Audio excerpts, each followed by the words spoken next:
Every day, it's Wisconsin Sports Daily with Steve Sparky Pfeiffer on the Wisconsin Sports Radio Network.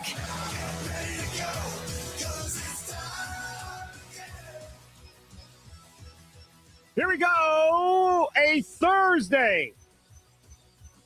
Hope you all are well. Heard there was some freezing rain, some snow up north last night into today, so hope everybody is safe. Heard some reports of black ice up north. So, again, just be safe out there. Down here, southeastern Wisconsin, we've had pretty much rain all day, which isn't too bad. Potential severe weather for the southwestern portion of the state, it sounds like, coming up later tonight. Coming up on today's show, Jacob Westendorf, Packers on SI, put out a piece today solving all of the Packers' weaknesses going into week one. Figures out how to fill all the holes the Packers have, has answers for everything. No, he's not Brian Gutekunst, but he gave it a shot. So we will talk with Jacob Westendorf coming up at 2:20. Also, let's talk about the crew at 3 o'clock like we do each and every day. Jack Stern from BrewerFanatic.com. I didn't realize how long it had been since we had Jack Stern on this show. Do you know how long it's been since we had Jack Stern on this show? Like only a month, I think, right? We haven't had him on since February. Oh, yeah. I couldn't believe it. It's April, isn't it? I was sitting there going, man, I was like, hey, when was the last time we had Jack Stern on? A couple of weeks ago? That's what it felt like, I look, I'm like, damn, it was February the last time we had Jack Stern on. That's unacceptable. We need to have Jack Stern on more than that. So we have Jack Stern on today and really want to get into a couple of different things. I want to get into Mizorowski. I also want to get into Harrison because I had saw online about some changes that they've made with Kyle Harrison that I really haven't seen anybody else talking about, and I wanted to get his take on that. If you follow Jack Stern and you read any of his stuff, he's very analytical. He really dives deep into the different baseball analytics and stuff like that. So we'll talk with Jack Stern coming up at 3 o'clock. Charlie Sounds of the Day at always at 3:40. Green and Gold update. Going to get into the what ifs coming up at 4 o'clock. And we've got to talk about Badger football recruiting. There are some hostile people on social media, I tell you. Hostile people. I mean, people are being attacked on social media. Jeff Petrikis, who wrote for the longest time for the Milwaukee Journal-Sentinel, was minding his own damn business, retired, pretty much done, doesn't write all that much anymore. And people started going at Jeff Petrikis online about how he was talking about Luke Fickell and not recruiting the state and da-da-da-da-da. So, yeah, we'll talk more about that because the Badgers have been rolling in the state of Wisconsin as far as with the recruiting. We'll do that coming up at 4:20. Then, of course, wrap up the show with things Sparky missed. Lead off the show today, we're going to talk about the Brewers. No surprise there, really. But we're not going to talk about really guys that are on the field for the Major League Baseball team. This conversation from Talking Baseball with Chris Rose and Jake Satrioli. Storiale. Sorry, I spelled it wrong on there, and then I double-checked. That was my like, fault. Man, how did you get Storiale about that? Okay, so it's Jake Storiale. Okay, fine. Chris and Jake. They discussed the more recent MLB draft class. I'm talking baseball and how these guys all of a sudden here in the last couple of years go from getting drafted to getting right to Major League Baseball.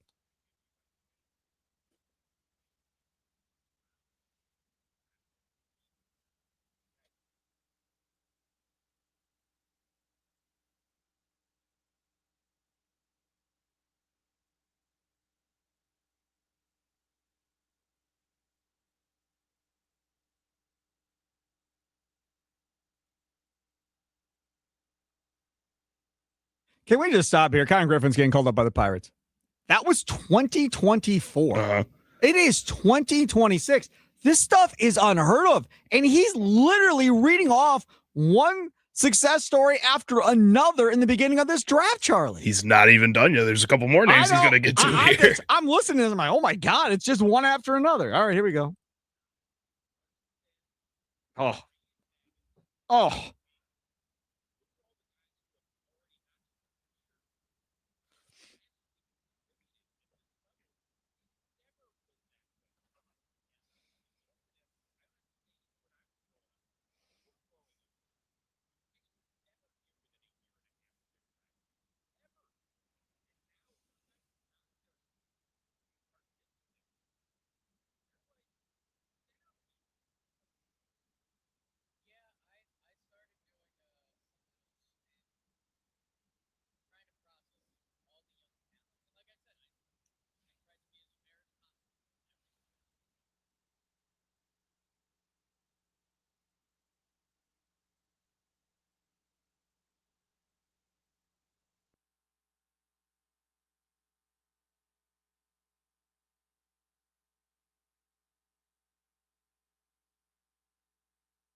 And you're talking about pitchers.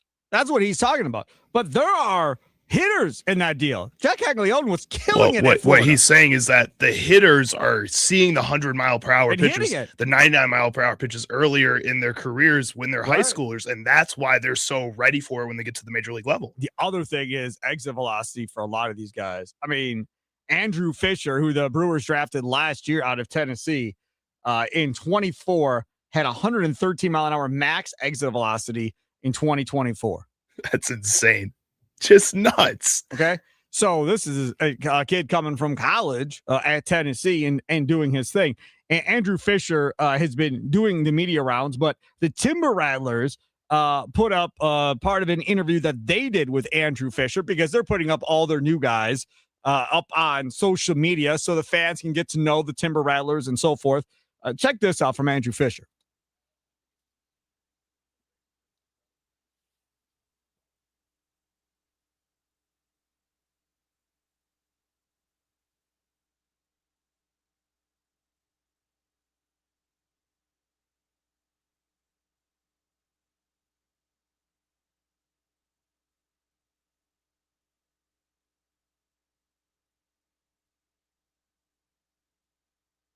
Pascantino.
So there is Andrew Fisher. Now, again, he hasn't even been in the system a full year yet, right? It hasn't even been a full year. That 2024 class that Chris Rose was talking about, that's a year and a half. And like almost the entire top 10 from that class is already up at the major league level quickly, right? Before it used to be, well, you got to get 500 at bats in the minors. And then once you get 500 at bats, then we'll talk about potentially calling you up. There wasn't a lot of moving quickly through the minor league system and hopping over multiple levels to get him to the major league level this soon. And in this instance with Fisher, he's kind of like a lot of these other guys where they're college kids. They played in college, so they feel more apt to be able to move them along a little bit quicker than maybe versus, say, a high school kid or something like that. Now, I know you're probably going to yourself, where are you going with this? Out of all the Brewers prospects that we have right now down in the minor league system, if we said, hey, Matt Arnold's going to call up one player, not going to care about service time, not going to care about anything else, going to put him up on the major league team and see what happens. Like if you get a Rule 5 pick in the Rule 5 draft, you have to keep him on the major league roster all year. And if you don't, then you have to send him back to the team in which you took that player from. So essentially kind of that same thing. You can call one guy up, and he's going to have to be on the roster and stay on the roster the rest of the year. Who would that be for you? You get to call up somebody that starts playing tomorrow in Kansas City. Right off the bat, Tommy Wirtz on the leadoff show will announce this player's lineup in the starting lineup starting tomorrow.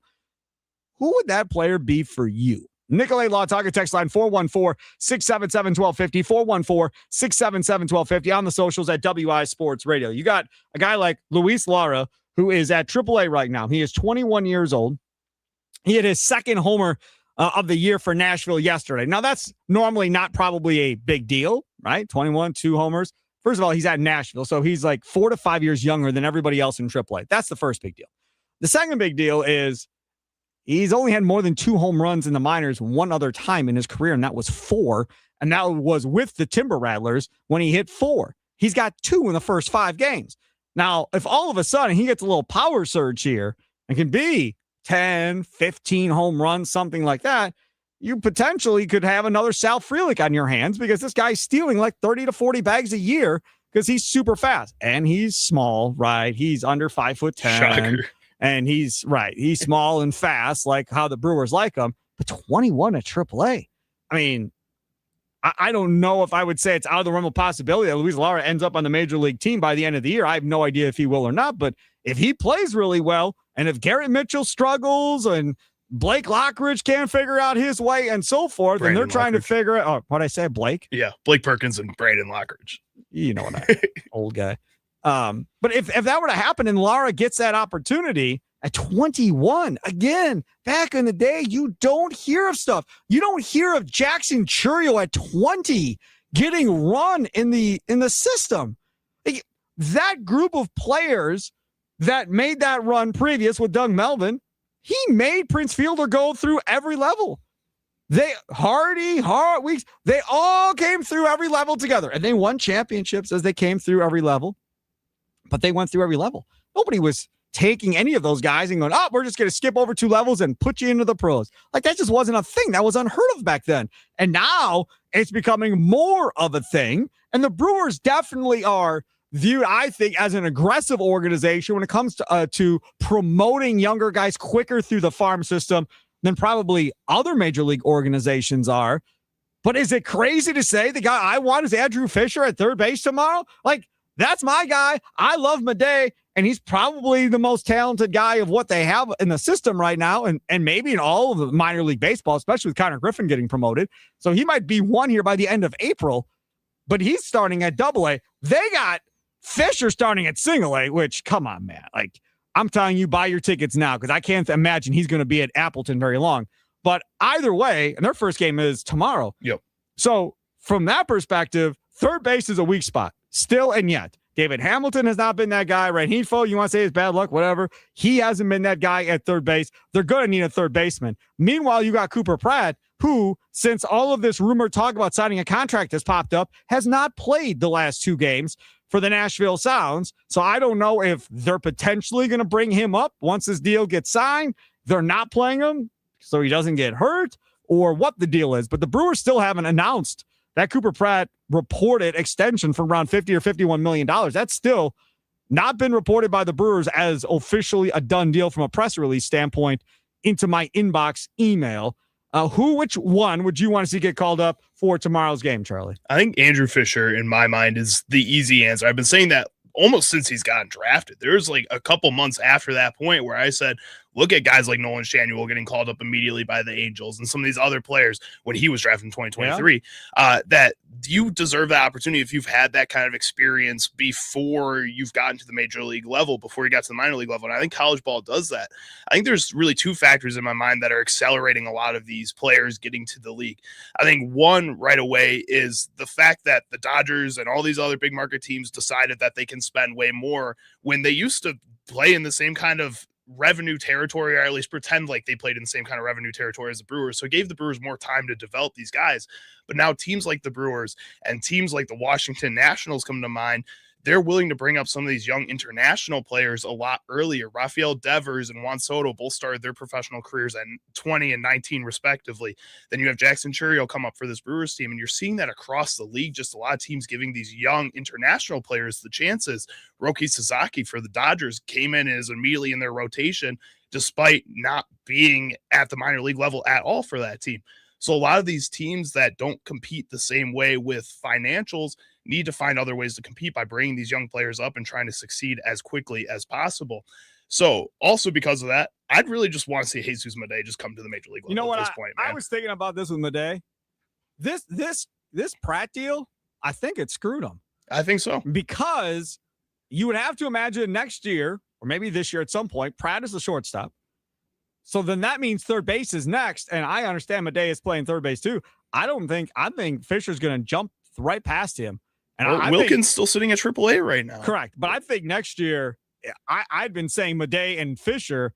Now, after you sign that deal with Pratt, now I think it's going to be Pratt and Fisher at shortstop and third base on the left side of that infield. And then I do not know what that means necessarily for Madej, unless here's a switcheroo on you. Unless they decide going into spring training, they're going to put Fisher back at first base and put Madej at third base and let Pratt play shortstop. If Vaughn and Bowers don't work out this year and they decide, you know what, we're just going to redo this infield outside of Turang and go real young and let these guys grow together, they go that way, that is also a potential possibility. And I'd be interested in that from this team's perspective. You really can go any direction with any of these guys. And I said this last week, none of these guys in the minor league system have position. They're all infielders. Right. Like every single dude is just an infielder. That's how it is right now. And that really gives a lot of room for the Brewers to play with when putting these guys in certain spots. At the same time, like I do think that this Pratt contract screwed Madej over in the way that it's starting this chain reaction of all these other teams signing their players and giving them bigger and bigger contracts. We saw out in Seattle Colts, Emerson, then you get over to Kevin McGonigal in Detroit, and now they're giving him even more money. It's $112 million, I think was what his deal's projected at. He looks to be worth it. Like you got to find a way to pay Madej pretty soon here if you do feel like he's that part of your franchise, that big a part of your franchise. If that's the case, then play him. We're going to get to Jacob Westendorf, Packers on SI quickly. Let's go to the Dugout YouTube chat, Charlie. You've got it over there. Jeff has something to say.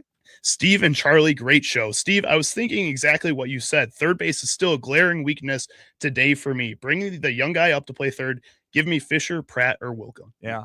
And what Wilkin does at AAA really could determine what they do with Fisher, because if Brock Wilkin ends up being a stud at third base and can actually stay healthy this year, then that may move Fisher to first base. Or if Wilkin balls out, Wilkin ends up maybe moving to first base and Fisher goes to third base. From an athleticism standpoint, I'm not sure which one would be the better defender, but that would be something else worth thinking about too. But then you got to think about, well, is Luke Adams playing really well in the minor leagues? Is Eric Batanti playing really well in the minor leagues? Like, you got to start thinking about a lot of decisions here with these guys too. Adams, I think, could be a beast too. There's no question about Adams. Batanti kind of fell back. I feel he's still got a little time in the minors too. Yeah. Right. I mean, he feels like he fell backwards a little bit last year, but we'll see. Well, he had that monster home run in spring, so we'll see what happens there.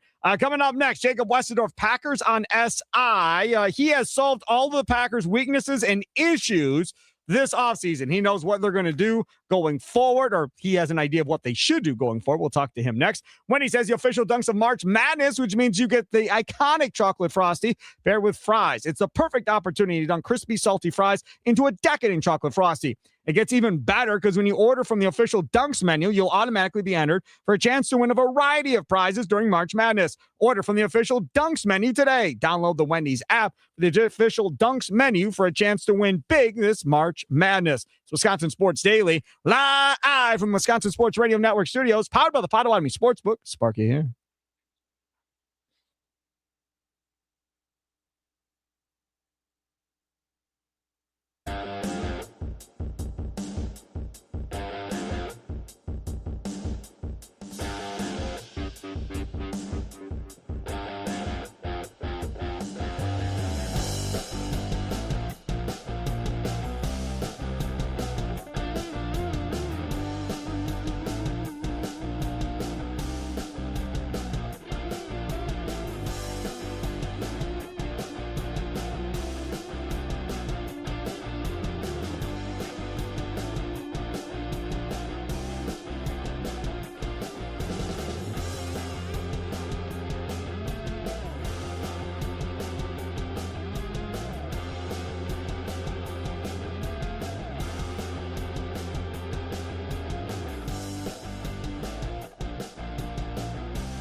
Welcome back. It is Wisconsin Sports Daily as we broadcast live from the Wisconsin Sports Radio Network studios, powered by the Potawatomi Sportsbook. Joining us now on the guest hotline, powered by Gruber Law. One call, that's all. He is Jacob Westendorf, Packers on SI. Follow him on X at Jacob Westendorf. Mr. Westendorf, how are you today? I'm doing well. It's April. It's raining, stormy, snowy. Well, not snowy, but it's kind of crappy outside. So that's a bit of a bummer. But otherwise, it's draft month. Baseball's rolling. Like, almost feels like spring. You know, you have some work to do to catch up to Andy Herman of the Pack a Day podcast with his new backdrop that he has currently in his house. I don't know if everybody saw this or not, but Andy Herman's backdrop in his house, he went and made or had custom made 3 lockers that look like Packer locker room lockers, and then has like 3 jerseys hanging up in there. He's such a nerd. Oh, dude, it looks awesome. You can say what you want about him being a nerd, and that may be true. I'm not saying it's not. I'm just saying it looks sweet, Mr. Westendorf. Yeah, it does. I'm jealous. I'm not jealous of much, but I am jealous of that. So I'm going to ask him. I'm working on a new house and everything. So once I get that stuff squared away, I'm going to ask him where he got that stuff done, what it cost, like all that kind of logistical stuff, and see if maybe I can replicate it. I had a tweet that I saw that came back to me today. I had put out after Kirk Cousins went to the Raiders. I said, the Packers really going to stick with Desmond Ridder here? I mean, is this really going to be the option to go with at backup quarterback? And it was then tweeted out after the fact, I think by Rossini, that the Packers were one of the teams interested in trying to bring Kirk Cousins to Green Bay, which makes sense because LaFleur and him were in Atlanta or whatever. Where were they together? Washington. They were in Washington together, him and LaFleur. And I had a person tweet back at me, dream big, tweeted back at Sparky Radio and said, bring Aaron Rodgers back to finish his career, Jacob Westendorf. Great story. Right along the lines of the same fairy tales and such that my 6 and 3-year-old watch. I have a very hard time believing Aaron Rodgers wants to be a backup. I'm not sure he wants to be a starter. So that, I guess, remains to be seen. Allegedly, they expect his decision before the draft, but I feel like we've done this song and dance here in Green Bay a lot, so we kind of know how that game goes. Yeah, absolutely, we have. I have another question for you. Do you think he'd be a good coach if he wanted to be? Maybe. I've heard the way he talks about stuff and everything like that. Obviously, he has high expectations and things like that. I do wonder if his demeanor, communication style, stuff like that would fit well with some players. But I mean, on the same token, Jordan Love, Will Howard, Mason Rudolph, like guys that have been Rodgers backups in recent memory have all said they had good relationships with him and he helped them a lot. So maybe I would be stunned if Rodgers has any interest in doing anything like that either. I thought it would be interesting. All right, let's talk about your piece up on Packers on SI right now. You go through and fill in some of the holes that the Packers need to fill between now and next offseason. And the one thing we've been constantly talking about here is, where do you go with the draft and where do you spend your money in free agency? And maybe you use a little of both at different positions. Defensive tackle, they took a big step forward with Javon Hargrave, obviously. To put him now with Devontae Wyatt. I think they probably still need another massive human being to rotate in here with Hargrave. And you have a suggestion for that position. I do. It's DJ Reader, who I think the comparison that I made was that sometimes in free agency, like I remember when the Packers were after Xavier McKinney, and it was just like they need a safety. He's the best safety on the market. Yep. It makes perfect sense, right? Like, why would they not at least be in on, whether they signed him was a separate story, but be in on Xavier McKinney. Reader is another one of those players. They need a nose tackle, veteran nose tackle, I think, because that's a position that's pretty hard to fill from an impactful standpoint in your first year as a rookie. So relying on a rookie to be a nose tackle in a Super Bowl window, I think is not the greatest way to do it.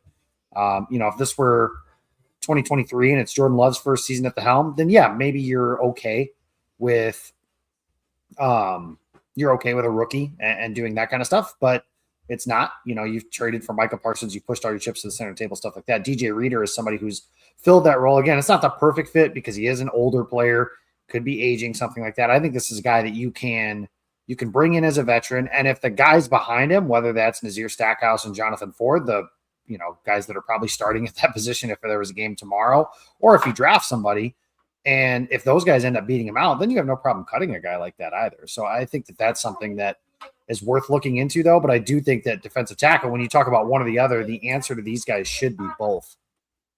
Yeah, I saw that you did that. And not only did you go both, you took the Packers' first pick in the second round and said, we're going to go get another defensive tackle here because we still don't have enough. Now, I'll give you credit. You did the most obvious thing in the world. It said, let's give him a Georgia Bulldog and make sure I'm going to be right on this if we're going defensive tackle. So you did the right school and all of that. So talk about this decision. Yeah, so Christian Miller is somebody who I think fits Green Bay's defense really well. He's young, he's ascending, played his best football towards the end of last season. He's powerful. He's a good run defender, which is what the Packers are looking for, especially early in his career. And the other reality on Green Bay's defensive line is I know that we've all kind of expected Devontae Wyatt to get a contract extension, but he doesn't have one yet. Nope. Carl Brooks is entering the final year of his deal. Colby Wooden was the other guy I was talking about. He was in the final year of his deal. He's gone now. I mean, they don't have a lot of bodies that are under contract at that position for a while that you're like, okay, those are guys that, like, if this guy leaves, this guy can step in. You know, Warren Brinson, Nazir Stackhouse, Jonathan Ford, a lot of those guys are dart throws at the wall, and you're kind of hoping one ends up sticking as even just a rotational player, let alone becoming a starter for something like that. So Miller, like you said, it saves the equipment guys some time. All they really have to do is spray paint the helmet yellow, and you can keep the same G and make sure that the color comes out of it, flush that out and make it white. But to me, that's another one of those guys that if he's available in the second round, there is some question. He doesn't have that full athletic profile, which the Packers can probably figure out a way to get. But since we don't have it, it's not like what you may find in the Green Bay draft guide as a slam dunk for sure. This absolutely fits, you know, similar to what like Christian Watson was, for example, when the Packers took him or somebody like that. All right, so that was the first pick on day 2. Now let's talk about the third round pick for the Green Bay Packers. Yes. So it's more of a day 3 stuff on that, but well, it depends what story. Yeah, if we're filling needs, yeah, I had Chris McClellan, and this was before his pro day came out that this was filed. So that does not look good. They would have to make some exceptions, which they've been willing to do on day 3 in the past to the model. No, stop. Hold on. Well, I realize that a lot of our audience may know what you're talking about. I also realize a lot of our audience has no idea when you start talking about making exceptions. They're going to like, making exceptions to what? What are we talking about here? So let's just go back, because Jacob and I have done lots of draft stuff the last couple of years. So we're both talking and understanding each other, but I want to bring everybody else up to speed here. Talk about Packer expectations, kind of guidelines that they like to play in. What sandbox they like to play in. And then there are certain guys like T'Vondre Sweat was never going to get drafted by the Green Bay Packers for certain reasons. So go ahead and explain why. Yeah, so Sweat, for example, super heavy, not that athletic, and kind of turns like a dump truck. You know, just for example, the way his agility works, he doesn't move well from side to side. So with the preferred model or the thresholds, whatever terms you want to use, it was something kind of established by Ron Wolf back in the 90s. When he became the general manager, and they've kind of gone by this model ever since. Now, there have been exceptions. Like it used to be they don't take short receivers. Well, they've taken Matthew Golden. They've taken Randall Cobb. They don't take short cornerbacks. Jair Alexander, they admitted, was kind of like right on the line for what they typically prefer from a size standpoint in that position. So in McClellan's case, this was a speed and agility type of situation where he doesn't move that well from side to side. At least he didn't test that way from that standpoint. Now, like I said, they have made exceptions to that in the past. And on the third day of the draft, especially, it's harder to be as picky because there's fewer players, right? It just kind of makes sense in that way. Kingsley Enagbare, for example, was somebody who may not have fit the Packers' preferred model, if you will, in the 5th round when they took him, but he was a 5th round pick. So they were willing to kind of bend their rules, so to speak, to get something like that. So that's somebody who he has some juice, I think, McClellan, or at least the tape that, you know, I've been able to watch of his says he has some juice, but I'm not so sure that they're going to be able to get past the fact that, you know, his ceiling as an athlete is pretty low. All right, let's talk about Chris Johnson, the kid out of San Diego State. Now, this is a guy that makes a lot of sense for the Packers, too. And I think there are a lot of Packer fans that would love to see Chris Johnson be their guy there on day 2. Yeah, he is this year's Cooper DeJean, any walking wide receiver, you know, whoever the guy is that we've all collectively decided is the perfect Packers pick or the obvious Packers pick, whatever that is. He's that guy this year. The question that we're going to run into is Green Bay doesn't pick until pick 52. That's a long time. Is he going to be available? And there's a chance those chances seem to get slimmer by the day. When we started is he worth going up for? That's a good question, because how far would you have to go up is kind of the question. The Packers have limited draft capital. And so for example, the example I used on Monday talking with Jacob Morley was it was pick 53 and pick 59 to move to 34 to go get Christian Watson. Now, you may have paid a Packers tax with the Vikings in that kind of negotiation, but that is something that you may have to consider. So to get up to, say, pick 30, are you trading 52, 84, and their fourth round pick to move up for one guy? I don't, in a different world, maybe that's something that you do for a guy who you feel like is a can't miss prospect. I just don't know.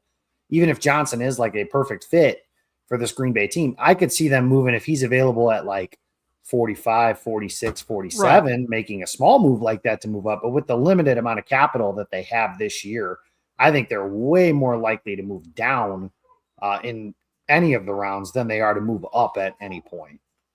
What about Malik Muhammad out of Texas? That's another corner. Yeah, you need to take him to Wendy's. He needs to gain a couple pounds, I think. Yeah.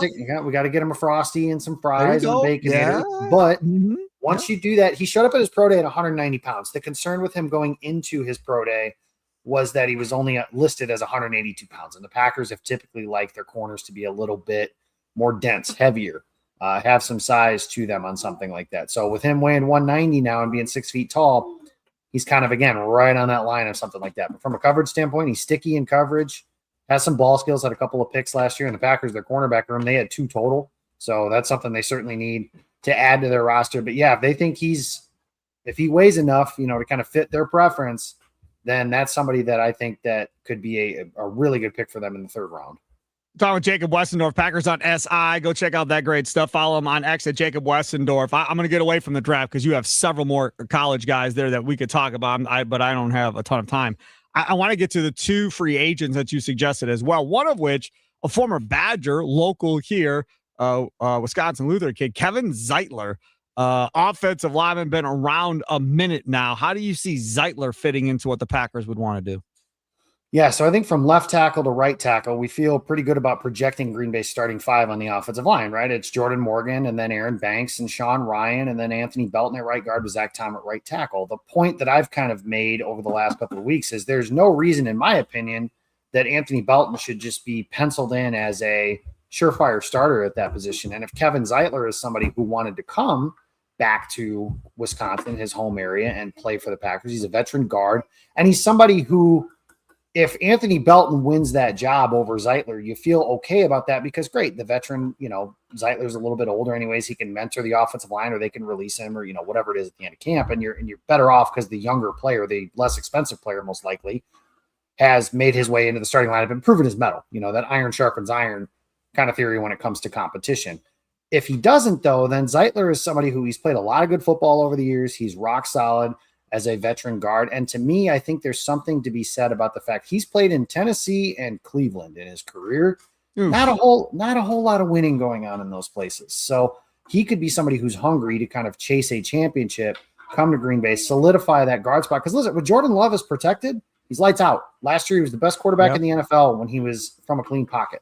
So Green Bay has to do as best they can this year. Their offensive line last year, to me, is the biggest reason they lost that game against Chicago in the playoffs.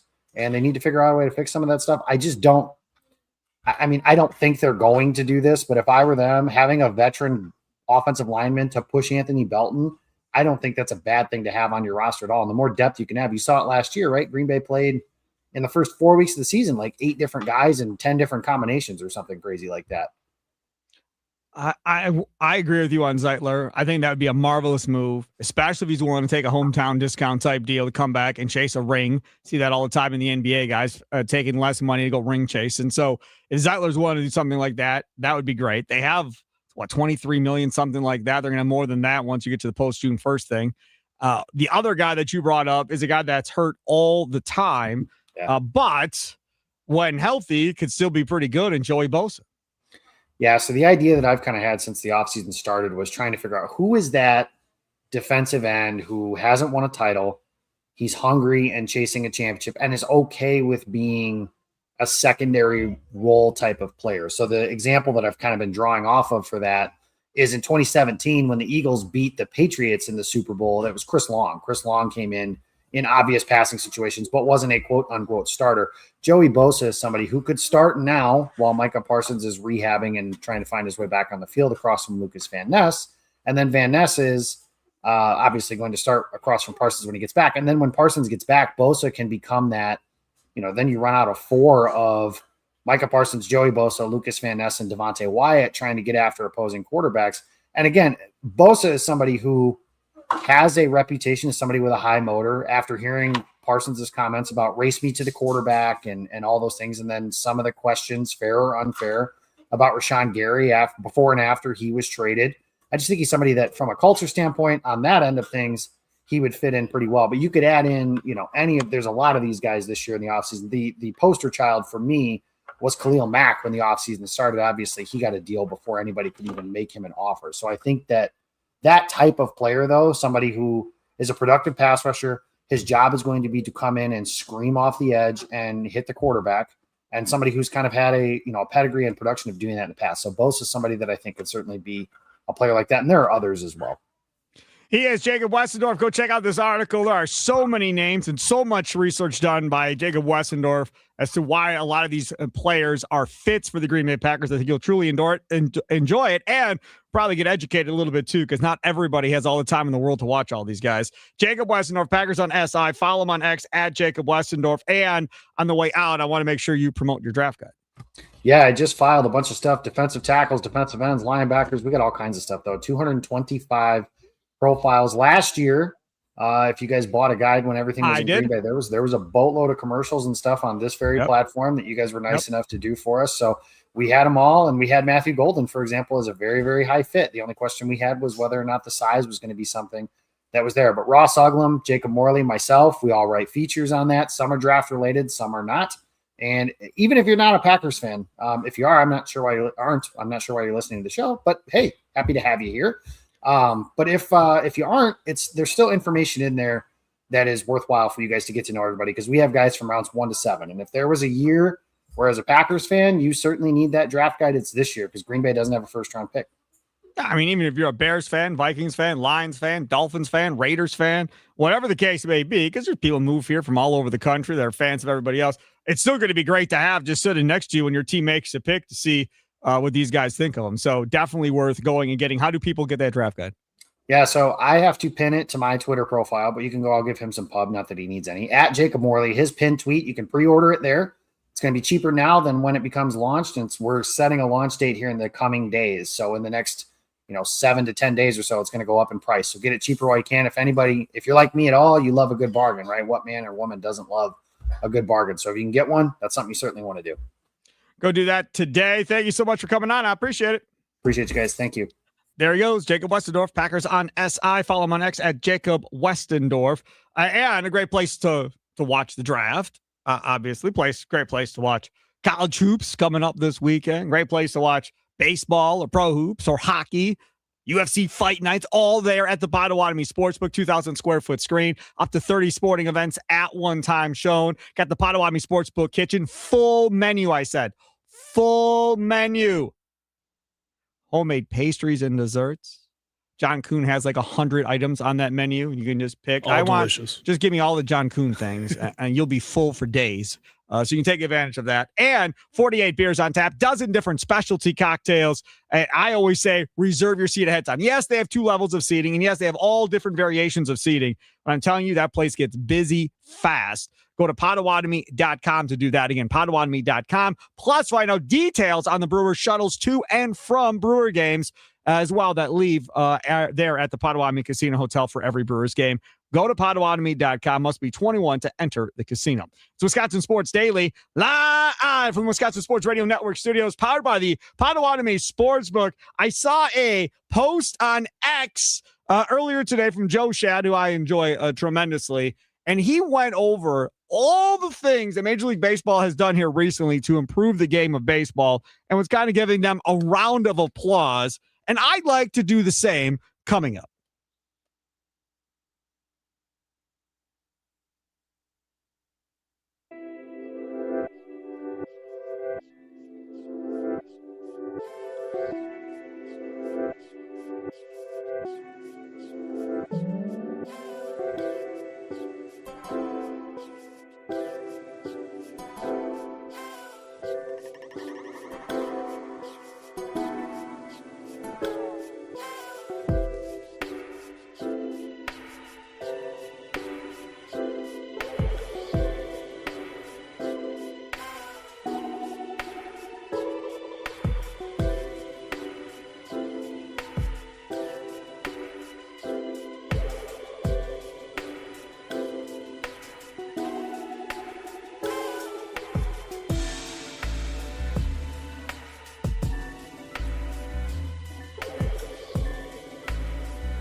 It's Wisconsin Sports Daily. See Sparky Pfeiffer with you. Charlie Usen doing his thing.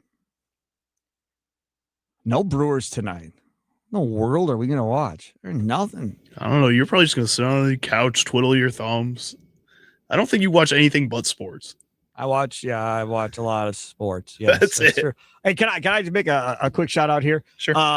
Tournament of Champions, which is on Food Network, with Guy Fieri as the host, who I think it's the best show on TV. Every year I look forward to it. He always does it right around March Madness, and that's when it runs. And they've got 40-some chefs that are involved or whatever else. There's a play-in tournament now as well before you get into the actual 32 bracket and so forth.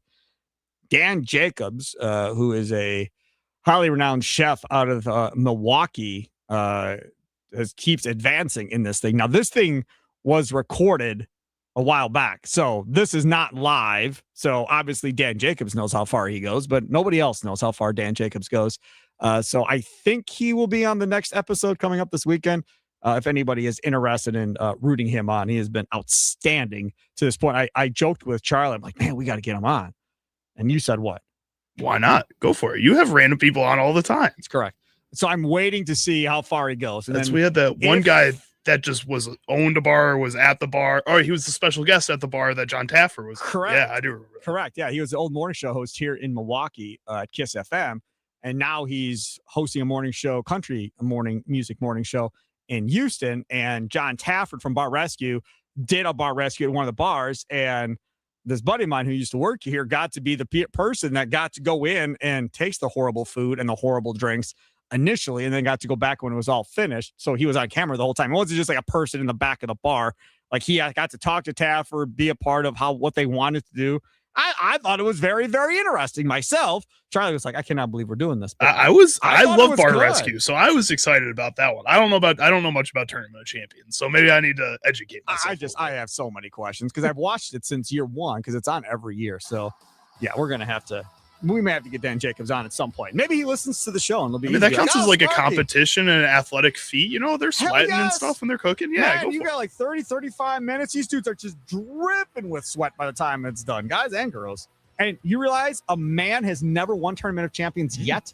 Interesting. It's been 4 years. A man still has not won that cooking show. Coming up next, let's talk about the crew. Jack Stern, BrewerFanatic.com will join us. We'll get to the Joe Shad thing, maybe during things Sparky missed coming up at 4:40. It's Wisconsin Sports Daily, live from the Wisconsin Sports Radio Network studios, powered by the Potawatomi Sportsbook. Sparky with you.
Some shows talk about one team.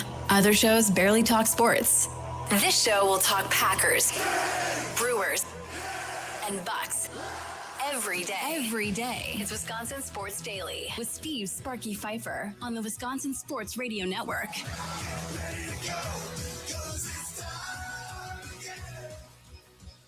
We are live from the Wisconsin Sports Radio Network studios, powered by the Potawatomi Sportsbook. Steve Sparky Pfeiffer. Charlie User producing today's show. Thanks for tuning in. Thanks to Jacob Westendorf from Packers on SI joining us in the last hour of the show. Still to come, Charlie's Sounds of the Day comes up at around 3:40, 3:45 today. Green and Gold updates. We'll get to that. Brought to you by the Potawatomi Sportsbook at 4. Things Sparky missed, including the Joe Shad baseball post that we were going to do in the last segment that we ran out of time for. That's brought to you by the Milwaukee Admirals. That comes up at 4:40. So all of that still to do. But first, we got to do this. It's time to talk about the crew.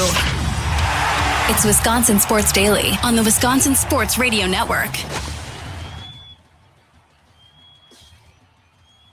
All right, let's talk about the crew with our guy, Jack Stern from BrewerFanatic.com. Follow him on X at @ByJackStern. First, let me start by saying that I'd like to apologize as you join us on the guest hotline powered by Gruber Law. One call, that's all, because I literally today was like, man, I'd love to have Jack on. I think we just had him on like a week or two ago.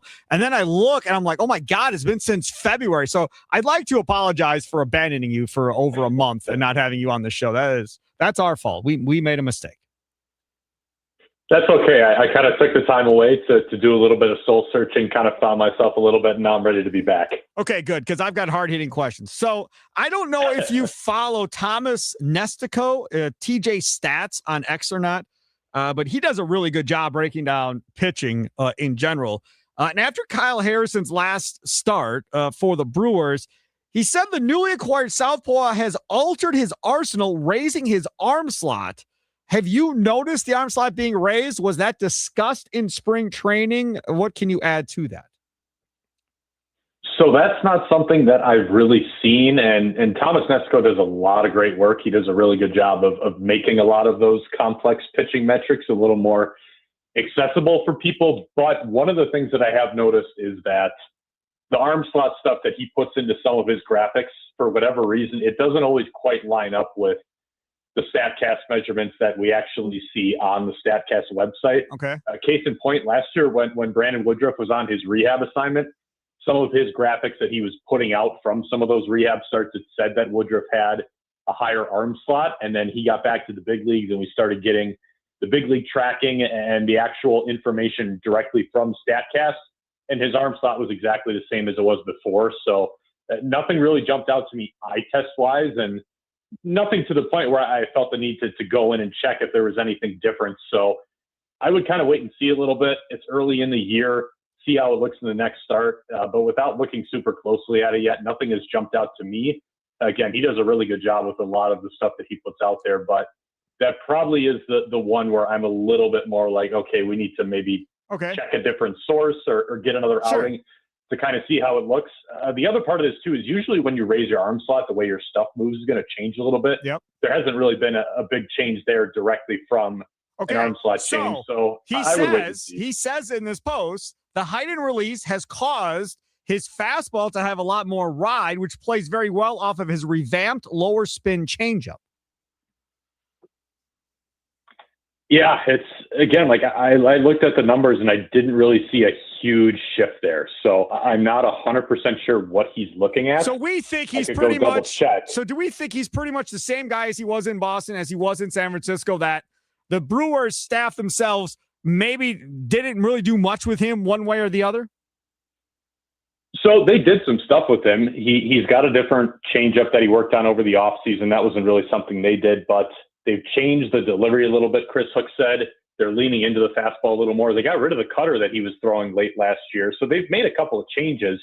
I just don't know that the changes are necessarily arm slot related, especially because when I talked to Chris Hook about him a couple days ago before his first start, Chris Hook did say that like the low arm slot is something that they like. So I would be a little bit surprised if they went in and deliberately raised it a little bit, because he did say something the Brewers like is the kind of angles that slot creates. I mean, he compared it to kind of what Josh Hader did a few years ago with that lowish arm slot, throwing a lot of fastballs that you can kind of play at the top of the strike zone. So I wouldn't really assume that there was a major change on that front. They've done some stuff with him, but not so much the angles that he's creating, I don't think. Jack Stern, BrewerFanatic.com, joins us as we talk about the Crew each and every day at 3 p.m. on Wisconsin Sports Daily. Steve Sparky, 5 with you.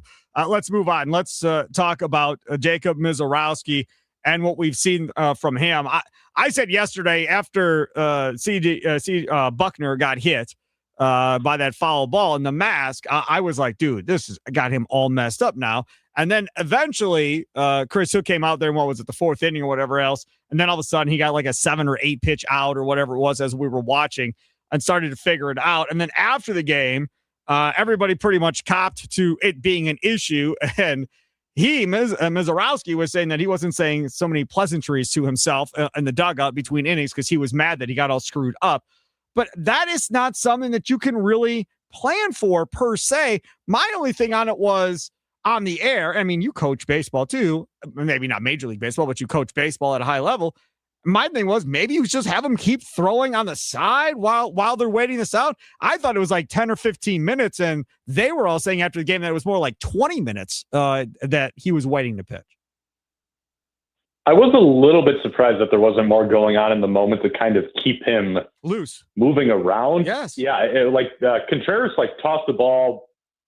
He tossed it back to the mound once and Miz tossed it back, and then Contreras went around the horn for a little bit, but there wasn't really usually when there's some kind of delay, you see the guy, he'll kind of throw a couple warm-up pitches every inning or every few minutes just to kind of keep himself loose. And, I don't know for sure what he did when they kind of went off the field for a little bit there, but it was a little surprising to me that there wasn't more going on. Now, you don't know for sure how long that delay is going to take, but it did seem to have an impact on him when he got back to the mound. And you got to credit him for figuring it out eventually and making the adjustment. But I think you could see the impact there, and just about everybody acknowledged it. And he was cooking too, man. Those first couple innings, he was rolling along until that came up and stopped. Before the year, Eno Saris of The Athletic made his bold predictions. And one of his bold predictions was for Cy Young, and he put Mizorowski, put his name next to the Cy Young Award for his bold prediction for the year. And obviously, as a Brewer fan, I was like, whew, okay, yeah, that works. I mean, if he's Cy Young, this is going to be a hell of a season for the Milwaukee Brewers if he's pitching at that level. Have you seen any type of significant improvement from where he was last year to end the year to where he is now? I think his demeanor looks a little bit different, and maybe this is something we get to see a little more from being at the ballpark, seeing him in the clubhouse, talking to him in the clubhouse. But his demeanor just seems a little more mature. It seems a little bit more polished now, and that's not to say he's a finished product by any means, but he doesn't seem like a rookie like he did last year, and completely understandable. You could tell that a lot of this stuff was new to him, and he was just trying to handle it as best he could as he went along. And I think he did a good job at a lot of those things, but you could just see there were some moments where maybe he didn't quite know what to say in response to a question, or maybe there was a moment where you could just kind of see the wheels are spinning a little bit and he was struggling to slow the game down. That's what seems different to me this year in his first couple turns through. He just seems a little bit more composed, seems a little bit more poised. The stuff hasn't changed, and that's okay because the stuff didn't need to change. We all know how good that is. I think he's getting a little bit more mature on the mental side. That's just what I'm seeing. And anytime you have a guy who has that good of stuff and is able to dominate guys the way he is, I think that's really what the biggest point of growth is. That's really all he needs, I think, just to get his feet wet a little more and to kind of settle in it and get a little bit more polished. And that's what I've seen so far his first 2 times out. And that's a good sign for the Brewers. The other thing that I'm intrigued by that I didn't like, if we're being honest, I didn't like putting Sproat out there with Jefferson Cuero and saying, okay, let's see what happens. Like, I thought that would have been a better opportunity. If you're going to put Sproat out there, put him out there with the veteran. And if you're going to put Cuero out there, then put him out there with a guy that at least has, a bunch of major league starts like Harrison. I guess I really rather would have seen that flipped because I don't know if that really gave Sproat the best opportunity because I'm sure there were nerves involved with Cuero as well. I'm sure there were a little bit. Two things on that point. Number one, Cairo, for being a young guy, he's gotten pretty good reviews coming up through the minor leagues for the way he handles pitchers. And now, granted, that is the minor leagues. It's a little bit different of a story when you get to the big leagues. Number two, I think just the Andrew Vaughn situation did not really help a whole lot there, because the Brewers were in a position where they were kind of scrambling all of a sudden. Well, is Gary Sanchez going to have to play more first base? We've got kind of a weird fit on the roster right now. It was a day game. They wanted to get William Contreras off of his feet. And again, you don't know where Sanchez is going to kind of fall in that position player mix of where you're going to need him at which position. Maybe they could have done it a little differently. And maybe if you ask them now, maybe they would have done it differently. But I think it was just a little bit of scramble mode with who was going to play where and kind of what the situation was. And, you know, at the end of the day, maybe it would have helped to have Contreras back there, but Brandon Sproat was just not in a very good spot with his delivery. That's what he said after the game. And you could kind of see it early in the game. Just about every single miss, he was missing low, missing arm side. Then after that, he was missing everything right down the middle. Just seems like he was struggling to make that adjustment. And that is more of a pitching thing. You know, the catcher's not telling you what mechanical adjustment you need to make in the situation. So maybe they could have done it differently. I think a lot of the onus does fall on Brandon Sproat, though. I get the nerves. I get all that stuff. But I think more than anything, the Brewers just need to flush that. He needs to flush that. And hopefully he's in a better spot next time out. Let's talk about Brandon Woodruff's last outing. You noted his last outing, 56 of Woodruff's 67 pitches were fastballs in that outing, outing number one for Woodruff, to where it looked like he was picking up strength and speed kind of as that thing was going. Because that first inning, he wasn't throwing nearly as hard, I don't feel like, as he went on. I felt like he even got stronger in that deal. What do you think was the major reasoning behind throwing so many fastballs there? I think number one, I think the team the Brewers are facing was part of it a little bit. They threw the Rays a lot of fastballs the entire weekend, no matter who was pitching, whether it was Harrison, Woodruff, whether it was Jacob Mizorowski. They were going at them with hard stuff, I think, because they knew that the Rays are going to go after it and they were going to be able to get some early outs that way. This is also just how Brandon Woodruff pitches. He's always been a guy who's liked to live off the fastball, and I have been a little bit surprised at how effective that's continued to be since he's come back, just with the loss of velocity, but he places it well. He's mixing three different kinds of fastballs. I think the fact that he just has a cutter in the mix probably helps him out a lot. Before the surgery, he didn't have that. Now he does. And it's still the least used fastball that he has, but just to have a fastball that breaks in the other direction, breaks glove side instead of tailing arm side like the other fastballs, and just knowing kind of how to play those off of each other, work inside, outside, up, down. That all makes him very effective. So I think it was a combination of he likes to pitch that way, and he was facing a team where I think the Brewers wanted him to pitch that way, because that was how they attacked him the entire weekend.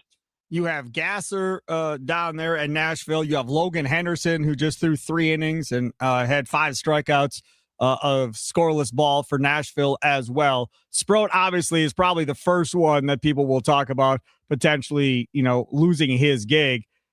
Do we know? Do we think we know in order of who's going to get that call first, or is it going to be timing? I would guess Gasser first, just because Henderson isn't fully stretched out yet. Gasser is. Henderson's still kind of building back up. Yep. As his progression was paused a little bit in spring training because he had a little bit of elbow soreness. And Gasser is also the guy that still has more of the starter's arsenal. He throws more pitches. I think he's probably a little bit more polished than Logan Henderson is. So I would guess he would be the first man up if it reaches that point. What about Cooper Pratt, the deal that's still not officially announced by the Brewers? He hasn't played the last 2 games in Nashville either at this point. So we're all sitting here waiting to see how this plays out. Do you think Cooper Pratt ends up here in Milwaukee by the All-Star break? I think it kind of depends on what's going on in their infield. If they're in a spot where they have a couple guys who are not really holding their own with the bats, I think they strongly consider it, because I watched him play when he was up here for the exhibition series against the Reds.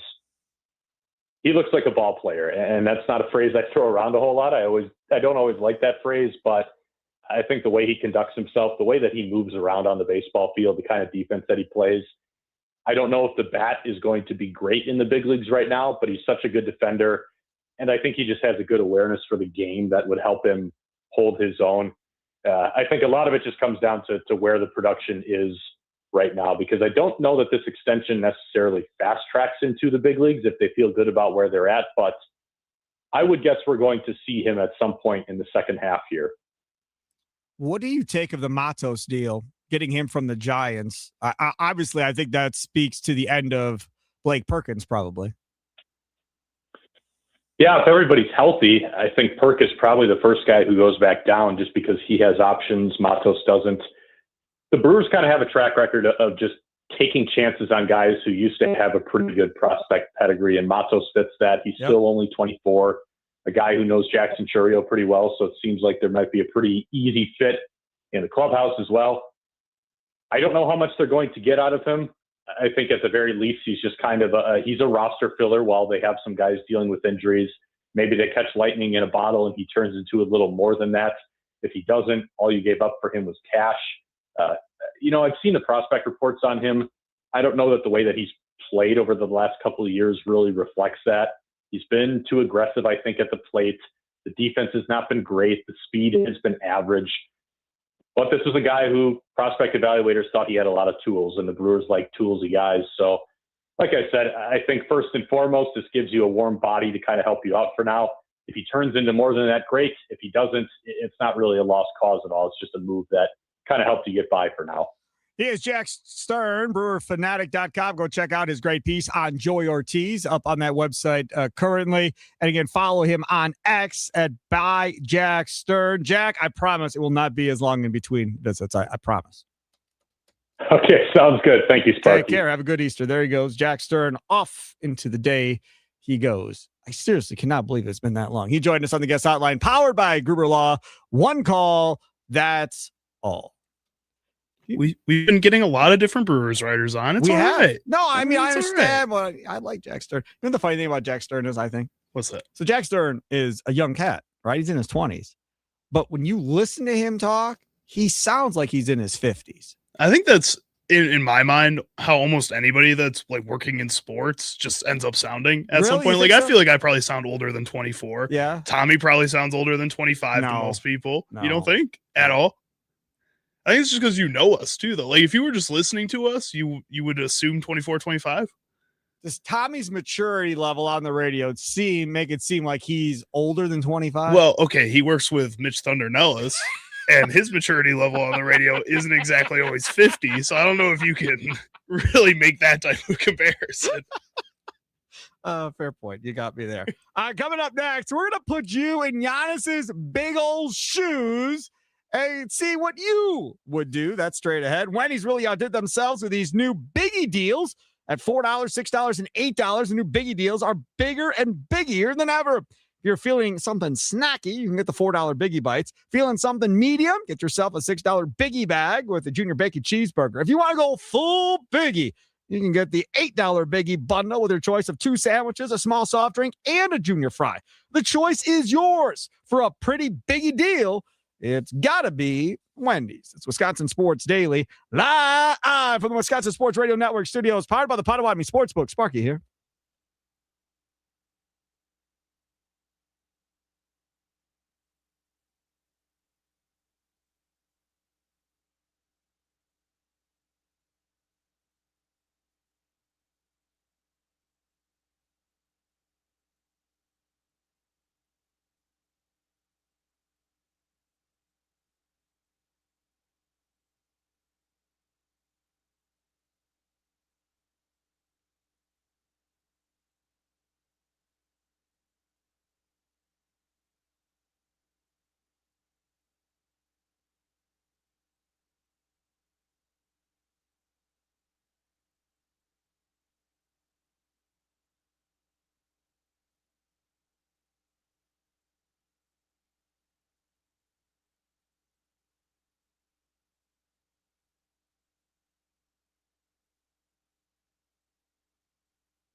It's Wisconsin Sports Daily.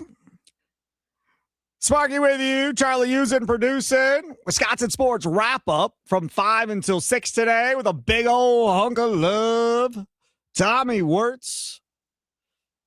And Tommy back at it with the leadoff show coming up tomorrow night before the Brewers play the Royals. And then we'll, of course, have the Potawatomi Sportsbook post-game show with Tim Allen and Tommy Wirtz tomorrow night after the last pitch. You always make the switch to the Wisconsin Sports Radio Network, whether you're in Duluth Superior on the game or WNFL in Green Bay and Appleton or on the game in Wausau or on the Fan in Milwaukee and southeastern Wisconsin. Always make that switch to Tim and Tommy after the game. So I wanted to play something for you from Giannis that I thought was really, really good. And not only from the aspect of an NBA player talking, but I think this applies. I think, Charlie, you would agree. This applies to any person on any team in any sport.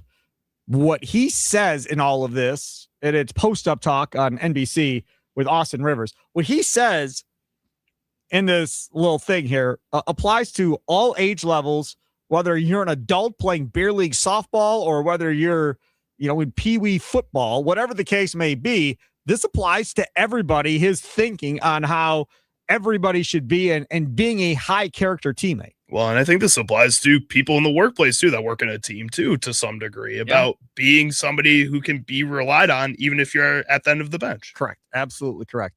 All right. So here is Giannis again, talking with Austin Rivers, Doc Rivers' kid, about the importance of having high character teammates.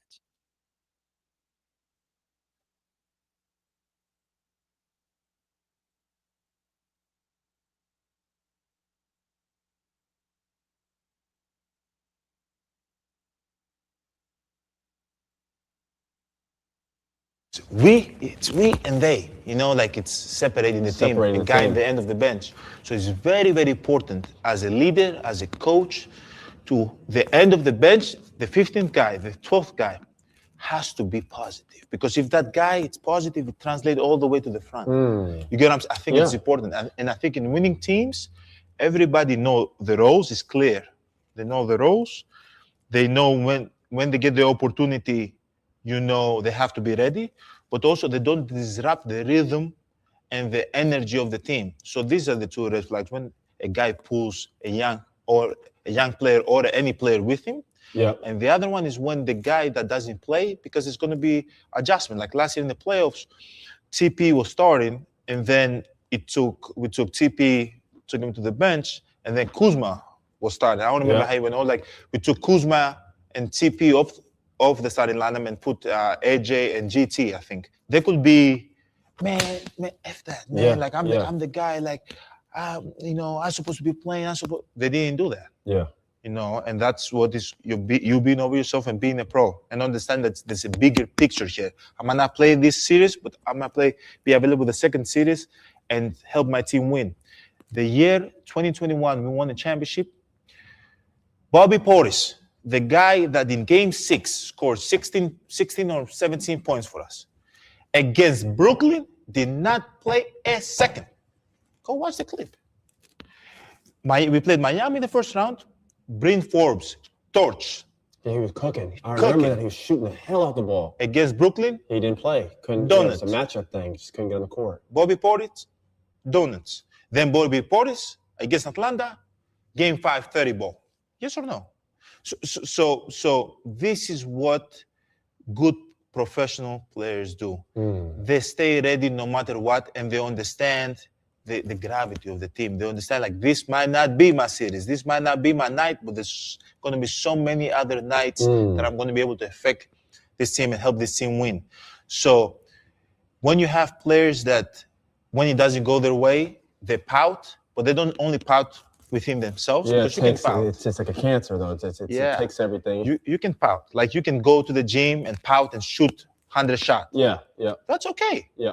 It's normal. It's human. Yeah, right? You can have feelings and emotion. You can feel a certain way, but when you're working with the team, it's got to be. No, brother. When you work with the team, I can't pout to the young fellas, man. Look, like, hey, man, they're not playing me. Like, if I'm in the game, I will score 20, man. If I get 20 shots, I'll score 40 like Giannis, man. If I was like Miles Turner, I was able to shoot the ball so many times, I'll make 5 threes. No. You feel like he's talking to somebody. I had that thought myself That too. was, by the way, from Post Up Talk on NBC with Austin Rivers. I had that thought myself too, just kind of like thinking about the guys that he was naming from the Milwaukee Micah Bucks. Parsons does his whole talk, and every Packer fan's like, and he's talking to Rashawn Gary, and he's still talking to Rashawn Gary, right? He never said Rashawn Gary's name, but you knew who he was talking to. Who's the 15th man on the bench? It's his brother. So no, I don't think so. That's what I was like. I kind of went through my head. The importance of his brother being a cheerleader, being that guy, now his other brother Alex being there, and the importance of having those cheerleaders at the end of the bench rooting everybody on, even though they're not getting the amount of minutes maybe that they want to get or whatever. I think if he's talking to anybody, it would be Cam Thomas in my mind, the guy that they released. And being at the end of that bench, and a guy that seemed like he wanted a starting role, wanted to be a star in the league, and he wasn't getting the opportunity with any of the teams he was on, and the Bucks ended up moving on from him pretty abruptly. I think that's the guy he's talking to if he's talking to anybody. There is that. See that Charlie? He's a smart What guy. can I say? Yeah, that's why he's on the show to really bring those smart takes, because God knows I don't bring them. That's really good. That very well might be. But regardless if he was talking to anybody or not, that is still a clip, and it's on X. You can go find it. That's a clip that if you got kids, play on a sports team, whatever else, you play that. Hey, don't be the powder on the bench, right? Okay, you're not having a good day, fine. Or boy, you got benched for a couple of games because you're not playing well and the other guy's playing better. Okay, well, don't drag down everybody around you because you're going to pout because you're doing it. And if you're a parent, don't be an enabler of that kid pouting by screaming and yelling at the coach about, why isn't my kid playing? My kid's better than that. He should be getting more time. Don't do that. Like, let that kid work it out and get himself, back into the lineup, or get more playing time, or get more opportunities on the basketball court to get more shots, or get more passes thrown his way. And if it's football, or more touches in soccer, or whatever sport you want to do, tell your kid, he or she, does not matter. This does not apply to only males or only females. This is everybody. You got to work, man. If you work, and work your way back into it, because if you're not that player, what happens? Then word spreads of you don't want to deal with that kid because that kid is a problem child. And you wonder how much that affects college kids in the portal, right? So player X as a freshman or a sophomore didn't really play at whatever university, gets into the portal. Now, you would think if you're an opposing coach, you're picking up the phone and you're calling people, somebody that you know around that university, to be like, hey, what was this kid like? Man, he was just all to himself, wouldn't talk to anybody, just complaining nonstop to players on the team that he should be playing, whatever else. That coach doesn't want to deal with that kid. And now that kid just screwed up opportunities for himself to potentially go play somewhere else, Charlie. I mean, but are the coaches really saying that in return? Are they going, man, my team sucked last year. This guy looks like he can score a bunch of baskets. So I don't really care if he's talking about so that. For you, you're saying they don't even do any research. Well, I wouldn't say they don't do the research, but I would say that there's some coaches and some teams, especially in college basketball right now with the way that the NIL and transfer portal landscape is, that hear that type of stuff and go, I don't care. They move on from it that fast because they need to find ways to keep their jobs, because coaches are moving all around the league there in college basketball, college football all the time now. So I think you're just seeing in that aspect of the world that you're not going to get the same type of responses. A lot of guys are more willing to go past their morals in order to keep their job or get more money in their program. And that is a problem. As you put, go past their morals. And they're teaching people forget these college players, they're kids. They're guys that are just learning to be adults. When I was going through that point, I did not make very many good decisions. I still don't make very many good decisions. I'm still pretty close to that point. So I know that I could be self-aware of that. But when you're enabling a lot of this stuff because you go, hey, yeah, that's fine. Whatever. We'll get past that. He can shoot the ball really well. You're enabling that kid to act like that and have that type of mindset where he can complain about that. And it's been like that since AAU basketball started, because that's when that enabling starts. It goes out farther than that, man. You could see players complaining about stuff at 8U and 9U baseball or basketball about their kids' playing time and how they should be used and how they should be coached and all of this stuff. It goes all the way down there. A lot of people feel like, oh, this stuff doesn't really happen until like middle school or high school. No, telling you, I've seen it happen way, way, way before that. People yelling and screaming at coaches and so forth, or yelling and screaming at umpires at games or whatever. You want to know what happens when you see your kid sees you yelling at a ref at a game or at an umpire? They then feel like it's okay to do the same thing. And now you've created that little monster that now everybody else has to deal with. And again, potentially screws them in their future as word gets around about what you had to deal with if this child is on your team. Right. It really just keeps going back and back and back. And I think this all goes back to the top then, though, when the NFL and the NBA allows their stars to be divas, then the college players see them, the college coaches see that, and it just trickles down until you see it at the youth level where it should not be. Correct. Ram, north side of Milwaukee, you're next on the Nicolay Law Talk and text line here on Wisconsin Sports Daily. What's up, Ram? Hey, great question, scenario. And I'm only speaking from the coaching and training side. First of all, in the portal, a kid gets mad because he's not playing. But the kids who get picked up is kids who probably can play, and it was their second choice. Because when you look at, since the portal side, it's probably 12,000 players that never got picked up by no team. And it's adding in. So your top players are going to schools, and your top players are players that, like, say they're in a mid-major conference, lower 150. They was like first, second team, all defense. Those are the guys that are getting paid. But the kid that's moping and not getting no playing time, if a coach is not asking you to come, don't leave. Because all you're going to do, you're going to dig a deeper hole for yourself, because guess what? When you come to these schools, they'll tell you to go up against one of those guys. Oh, yeah, well, we want you to put your shirt on white and go against this guy. And you find out that this guy, he was playing at Fordham University, averaging 27, 7, and 7. Now they want you to go out there and defend and get yourself embarrassed. That happens a lot. Yep. And that part is not in football too. So yeah, you mad, and Giannis is right about that. Take that energy, internalize it, and make something positive. Because if you're not on the floor playing, it's probably because throughout the drills you're not going all out. Because however you practice is how you play, and a lot of coaches believe in that. And they put you in a game situation in the heat of the moment, and you just straight up crack up. Yep. Like in the military, you get ate up, and the coach is looking at you.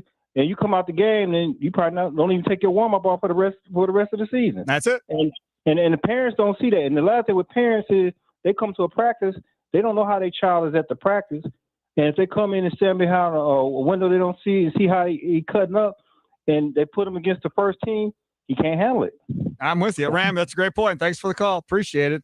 JB in the 920 used to the Nicolay Law Talk and text line. They are kids, and that's why Dan Hurley is a disgrace to college basketball coaches. He's teaching kids it's okay to bump and get wild on referees.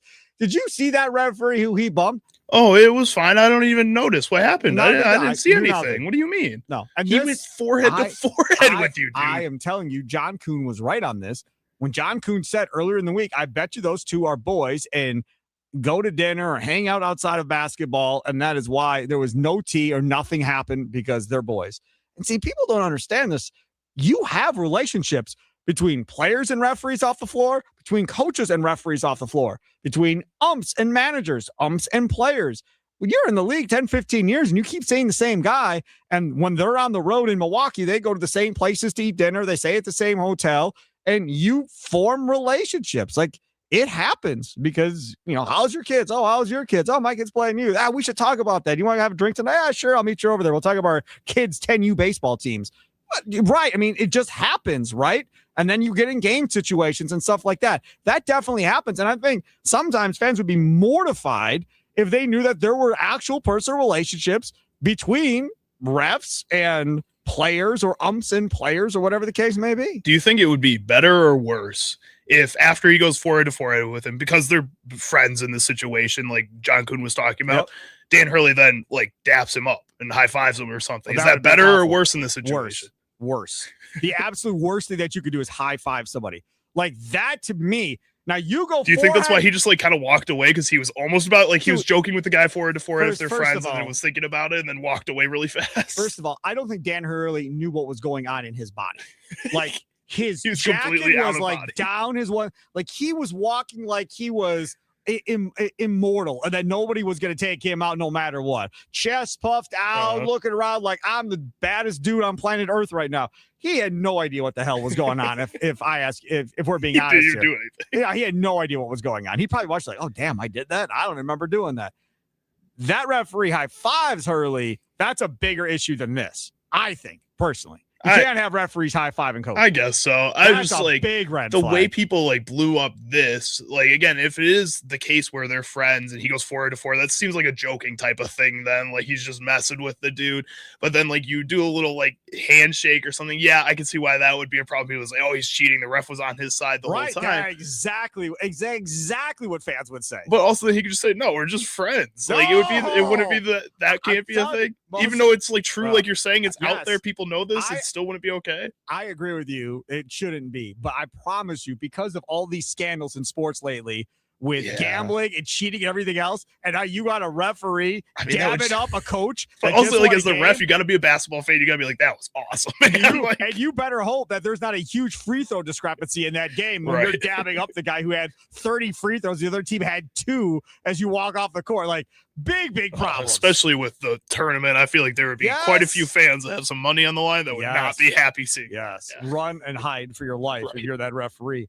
At that point, no question. It's Wisconsin Sports Daily, live from the Wisconsin Sports Radio Network studios, powered by the Potawatomi Sportsbook. Coming up next, Charlie's Sounds of the Day.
It's Wisconsin Sports Daily, live from the Wisconsin Sports Radio Network studios, powered by the Potawatomi Sportsbook. How are you? Are you ready for Easter weekend? Some candy, lots of candy. I still have candy from Christmas, so this is just going to add to that pile. Have you ever had the, I think it's Buddy Squirrel, so it's quality candy is what it's on the box. They sell them at Sendix, and they're in like a blue, yellow box, whatever else, and they're like these like dark chocolate or milk chocolate eggs filled with like whipped cream or filled with marshmallow. No, I don't think I've ever had those. I went over to here locally in southeastern Wisconsin and St. Francis. They have a Buddy Squirrel store type deal. And I went in there and they have raspberry whipped cream ones. They have maple whipped cream.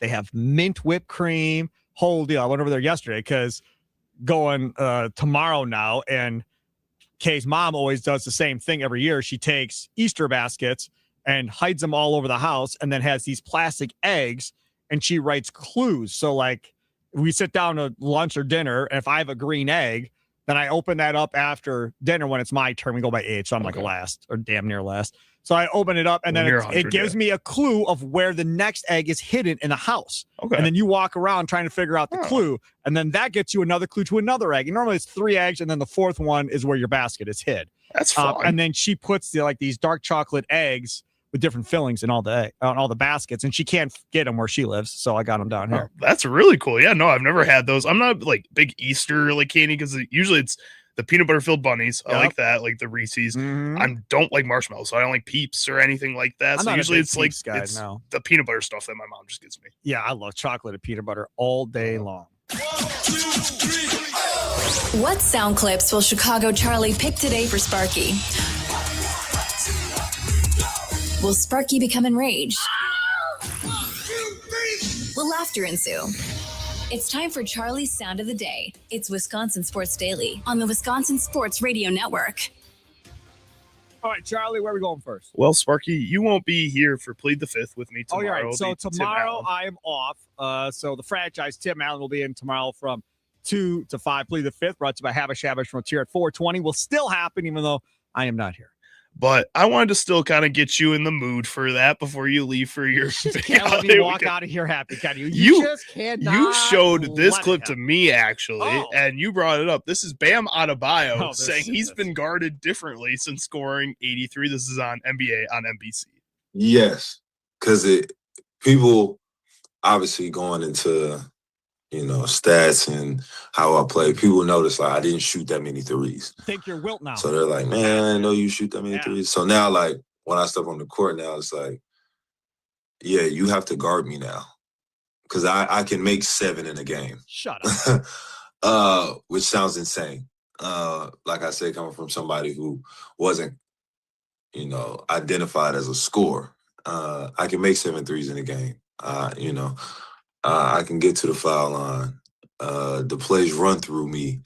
So yeah, I think it's a different level of respect for my offensive game for sure. Because like I said, some of the greatest players in our league has come through here and haven't been able to do that. So to be able to score 83 points in a game is a big deal. But yeah, I think it's changed how people view my offensive game. Okay. You're crazy. First of all, we go back to March 23rd against the Spurs. He had 18 points, shot 29% from the field. The March 25th, he had 17 points, shot 31% from the field. March 27th against Cleveland, shot 21% from the field, had 14. Then we have the Pacers, March 29th, 33 minutes. He shot... where is it? 37%, 15 points. So he went 18, 17, 14, 15, and shot somewhere in the area of about 25% over that 4-game stretch. Then he went 5 of 11 against Philly on Monday for 23 points. And this last game did much better. Had 29 points on 47% against Boston.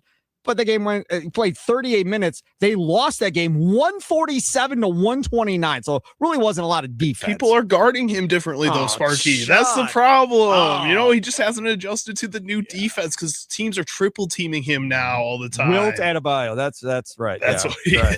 Get out of here. All right, what's next? All right, this one won't make you nearly as mad, I think. This is Jeff Hafley on Up and Adams discussing the Dolphins getting called Packers South by Matt LaFleur. Yeah, I'm good with that. If that's what he wants to call it, he can call it Packers South. Is it good with y'all? Or you play Me and that? Matt? Yeah. Do you guys? Oh, play? I'm good with Matt. Yeah, we play. Yeah. Yeah. What's that going to be like? It'll be fun. I like you. Back to I Lambeau? I like a feisty Matt. There's no LaFleur, feisty though. with me. No. And Matt. No, I mean on game day. What do you mean at practice? Like one of the first. Oh, we'll go Keyshawn at it. Nixon, like 3 years ago. I remember the first thing he said was like, Jeff gets after him. Yeah, I mean when we're calling plays against each other, there's no nothing like fun's going on. He's trying to score and I'm trying to stop him. So it'll be the same when we get to Lambeau. But I love Matt. I'm grateful that Matt, he offered me the job when I was a college head coach. I took it and 2 years later, I got to be a head coach, but I enjoyed my time with him. He's a great coach and he's a great friend and he's a great person. But yeah, when we go to Lambeau, I'm not interested in any of that, but I'll shake his hand and give him a hug after the game. It's not going to be one of those. I'll say this.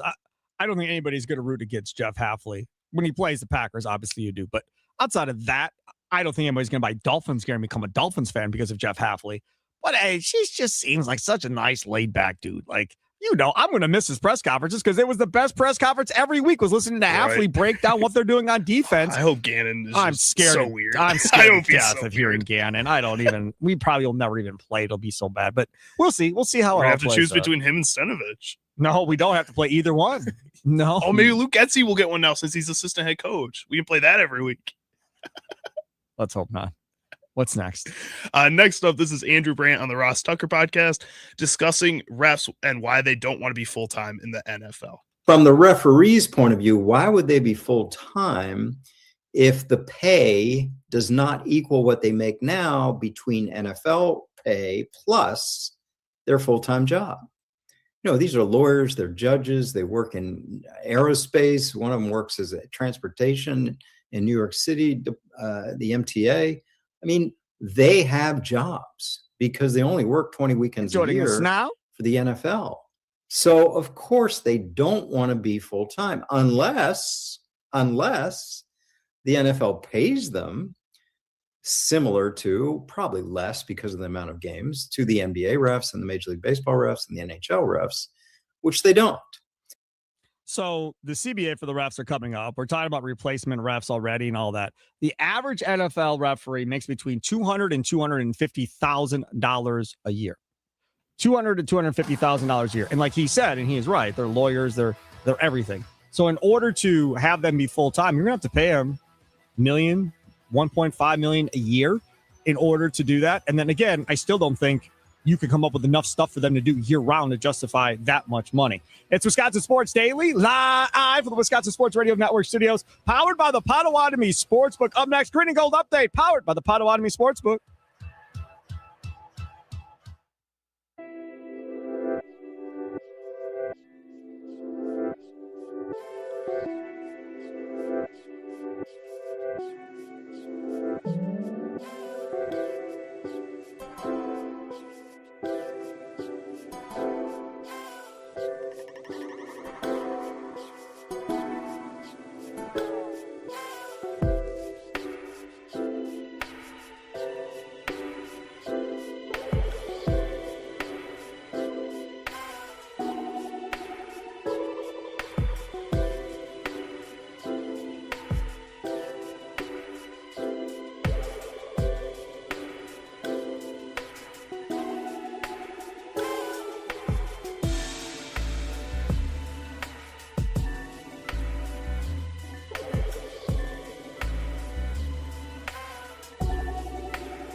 Some shows talk about one team.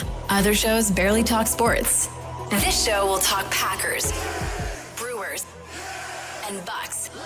Every day. It's Wisconsin Sports Daily with Steve Sparky Pfeiffer on the Wisconsin Sports Radio Network.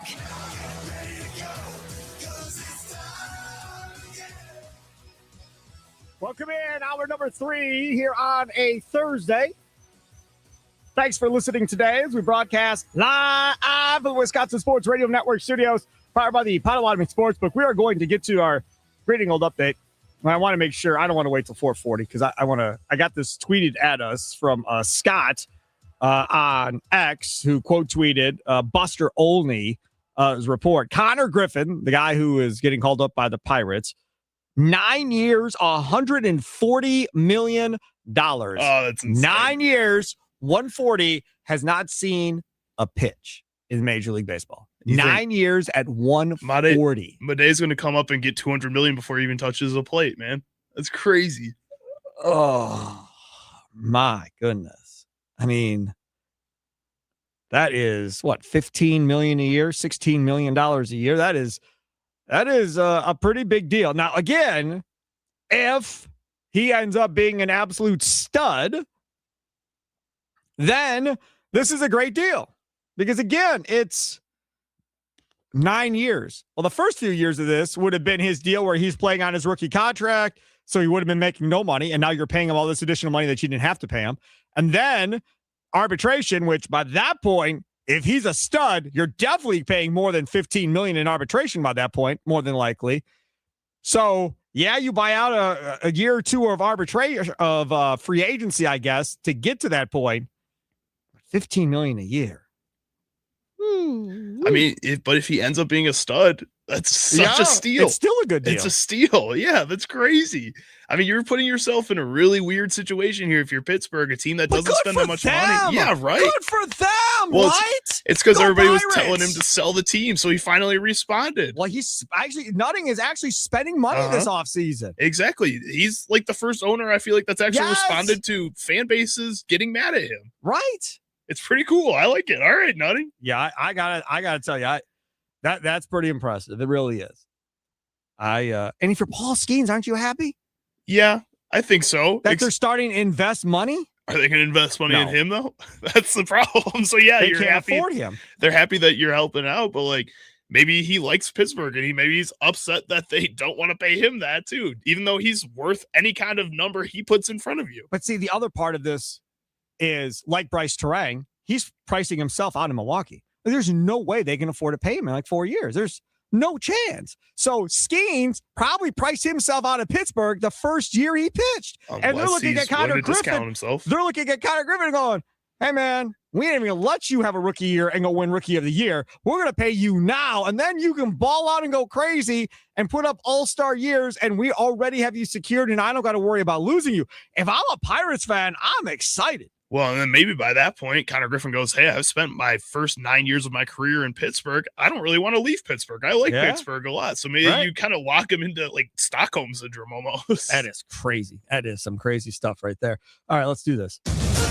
It's time for your green and gold update on Wisconsin Sports Daily, powered by the Potawatomi Sportsbook on the Wisconsin Sports Radio Network with Steve Sparky Pfeiffer.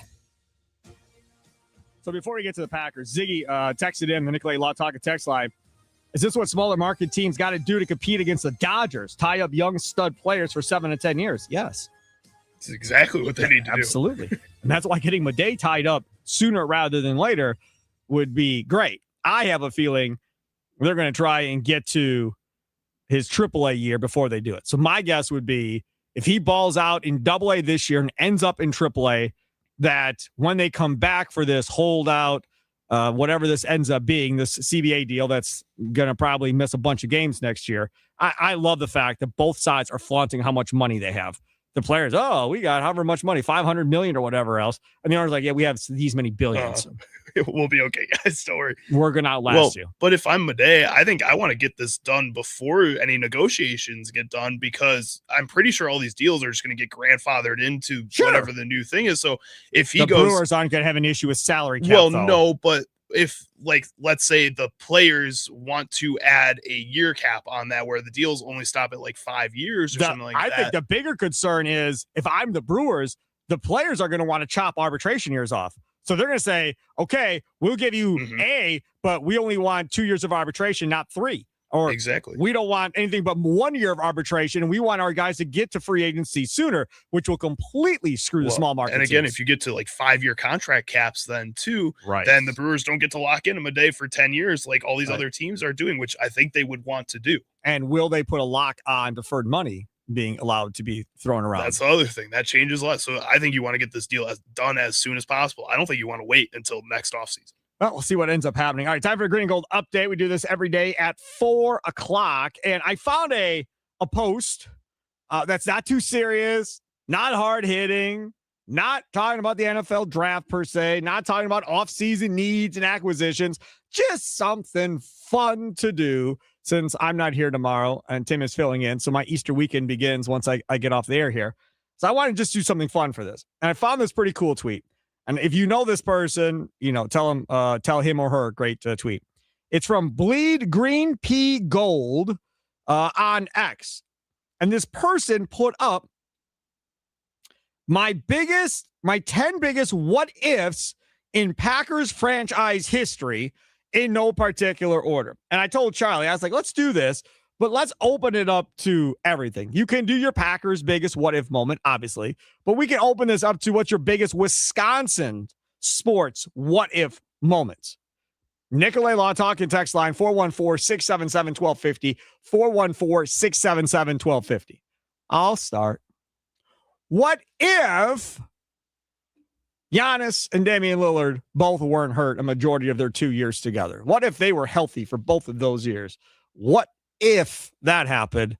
Would everything be different? Would he still be here? Would Giannis still be excited, be looking to sign? Maybe they have made a run together into the conference championship, but we'll never know because they both got hurt. So my first what if is what if they actually were healthy for those 2 years when they were together? I mean, those moments where they were on the court together, they looked like a championship team. You saw Damian Lillard doing exactly what they needed Damian Lillard to do, hit 3-point shots and then be the clutch time performer that he was. Within his first 2 weeks of being healthy with the Bucks, he was hitting Dame time celebrations at the end of games. Like, it felt right. And then you just don't get them on the court ever at the same point. And then it starts spiraling into what is happening now, where the Bucks all of a sudden, to a lot of people, Bleacher Report put this out there, made one of the worst moves of the 2020s by waiving Damian Lillard and stretching the contract and then signing Miles Turner with all of that money that they freed up. That's now like the worst moment in the past 6 years for a lot of people. That wouldn't have happened if Damian Lillard and Giannis could just be on the court together. It's really frustrating. I think my first what if, at least, is what if Ryan Braun didn't take steroids? What if Ryan Braun didn't get caught for steroids? Does his legacy change? Does the way that like his Hall of Fame ballot candidacy get changed? His Hall of Fame, that's done. He's not going in. But my thing on that is, like, how far back were you doing it? We still don't know. Was he doing it with the Hurricanes in Miami? Did it go back that far? Because then everything the whole way through was a joke. Like, everything all the way through was not real at any point. And that's really what makes it a what if in my mind, I think, is that you do have to decide how far back you want to go and test. You could go the other way. What if he doesn't get caught? Like, what kind of numbers does Braun put up if he doesn't get caught and just continues to do, what he was doing? Because eventually he gets hurt and then, really fought for a couple of years to get back to being pretty good. He didn't take the dive necessarily as much as Yelich did, but Yelich got back. Like, he got the power back. He got everything back right now. And that is absolutely amazing stuff for Christian Yelich. So what is your biggest what if sports, Wisconsin sports, what if moment for you? Nicolay Law Talking text line 414-677-1250, 414-677-1250. Is this Luis? This is Luis. All right. Luis from Potawatomi, you're joining us now, man. Not often I get celebrities calling in on the listener line, but this is kind of cool, man. Happy Easter. Happy Easter to you, Sparky. And honestly, I go 1 year back to when you said about Dame, but what if Chris never gets hurt? during that Celtics series, right, where the Bucks took the Celtics to 7, but you still had Giannis at that MVP level. Drew was still an all-defensive, right, like maybe even defensive player of the year. Brooke was still Brooke. But like, do they go back-to-back that year? Yeah, probably. Yeah, I would agree with you on that. If Middleton doesn't get hurt, yeah, you're probably right. They probably do go back-to-back. Because he was still one of the top 5 to 7 best shooters in the league at that point. Yep. So if he's healthy, they're probably going back-to-back because they're better than the Nuggets that year. Man, that is a great one right there.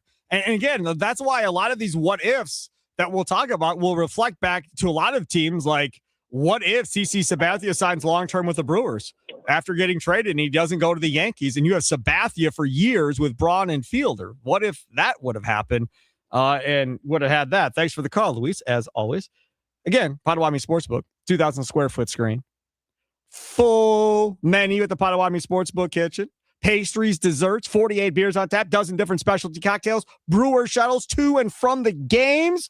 I always suggest reserving your seat ahead of time. Yes, there are 2 levels. I understand that, but that place fills up fast. Nominal fee goes towards your food and beverage bill for that night or that day. You're going to spend that money anyhow, so it makes all the sense in the world. More details on all of that stuff. All you have to do is go to Potawatomi.com. Again, Potawatomi.com. For more details, have to be 21 to enter the casino. And again, you've got college basketball coming up this weekend. You've got baseball going on. You've got hockey still going on. You've got the pro basketball going on. There is so much going on at the Potawatomi Sportsbook this weekend. You just have got to find a way to get yourself there. Tom in Cedarburg, what's your biggest Wisconsin sports if moment? Well, I'm going to go back a ways. If Julius Erving would have chosen to go to the NBA and paired with Abdul-Jabbar, and both of them stayed for a long time. Oh, my God. Does Jabbar even ask to leave if he has Julius Erving? I don't know. I mean, presumably he left because he didn't like the culture and he was everything. I was first going to just say Kareem, but then I remember the Bucks drafted Julius Erving the same. I think the New York Nets or the Virginia Squires of the ABA drafted him. Damn, that's a good one, Tom. That right there is a good one. Have a good Easter, Tom. Appreciate you. Right, appreciate you listening. Woo! See, old heads coming through for us. That's unbelievable. Yeah, that's a deep hole. I was not going to get you guys. But that again, one you want to talk about dominant? myself. Holy crap, that would have been dominant, no doubt. Carl and Tosa on the Nicolay Law Talk and Text line, which you can get in on as well. What's your biggest Wisconsin sports what if moment? 414-677-1250. Carl Tosa says, what if the Packers were smart and drafted TJ Watt? I think this is Carrie. You need to wear your glasses today, Sparky. I thought it was a small L. It looks like a small L from where I'm standing. But as I get closer, that is an I. Sorry, Carrie. Carrie and Tosa, what if the Packers were smart and drafted TJ Watt? That is a hot button issue with this entire fan base. You just bring up TJ Watt and you watch Packer fans' faces turn red. Like, oh my God, how did we screw that one up and not make that draft choice? Yeah, you're right. It would have been completely different. Yeah, but also the Steelers haven't done that much since drafting him. But they've been competitive, and he's a stud. Yes, that's for sure. But at the same time, I think a lot of teams that are drafting these edge rushers super high before they're ready in other places on their teams kind of screw themselves because they're locked into these continuously rising prices for these edge rushers. Right. I look at the Browns, I look at the Steelers, the Panthers had it with Brian Burns a little bit, and that's why I think they decided to move on from Brian Burns after a while. I don't think if you're a team that's ready for a TJ Watt or is not ready for a Myles Garrett, you should be going after those guys before you solidify other parts of your team. He's Charlie Use it. See Sparky Pfeiffer with you. It's Wisconsin Sports Daily. Back to this original post that triggered this conversation. What if the Packers draft Barry Sanders instead of Tony Mandrich? That's my dad talks about that one all the time as a Bears fan. I just say I was alive and paying attention and knowing what was going on. There was zero conversation about that pick. Zero. Mandrich was a stud. Aikman was the automatic one, and Mandrich was the automatic two. The dude was on Sports Illustrated with like 3 girls on his biceps of his arms. Like, there was no doubt that kid was coming from Michigan State. Dude was a first ballot Hall of Famer. Here we go. And it was a complete disaster. Yeah, everything went south. And I don't think you can blame the Packers for going in that direction. I know at that time, running backs could be game-changing, championship-winning type guys. But again, talking about the Lions, it didn't work out that great for them in the end, and they ended up doing the same thing they just did with Frank Ragnow. They did that to Barry Sanders too, where they took back part of his signing bonus because he retired early. So dumb. So dumb. And that's why the Lions just not a great organization. Another one here. What if Brandon Bostic blocks?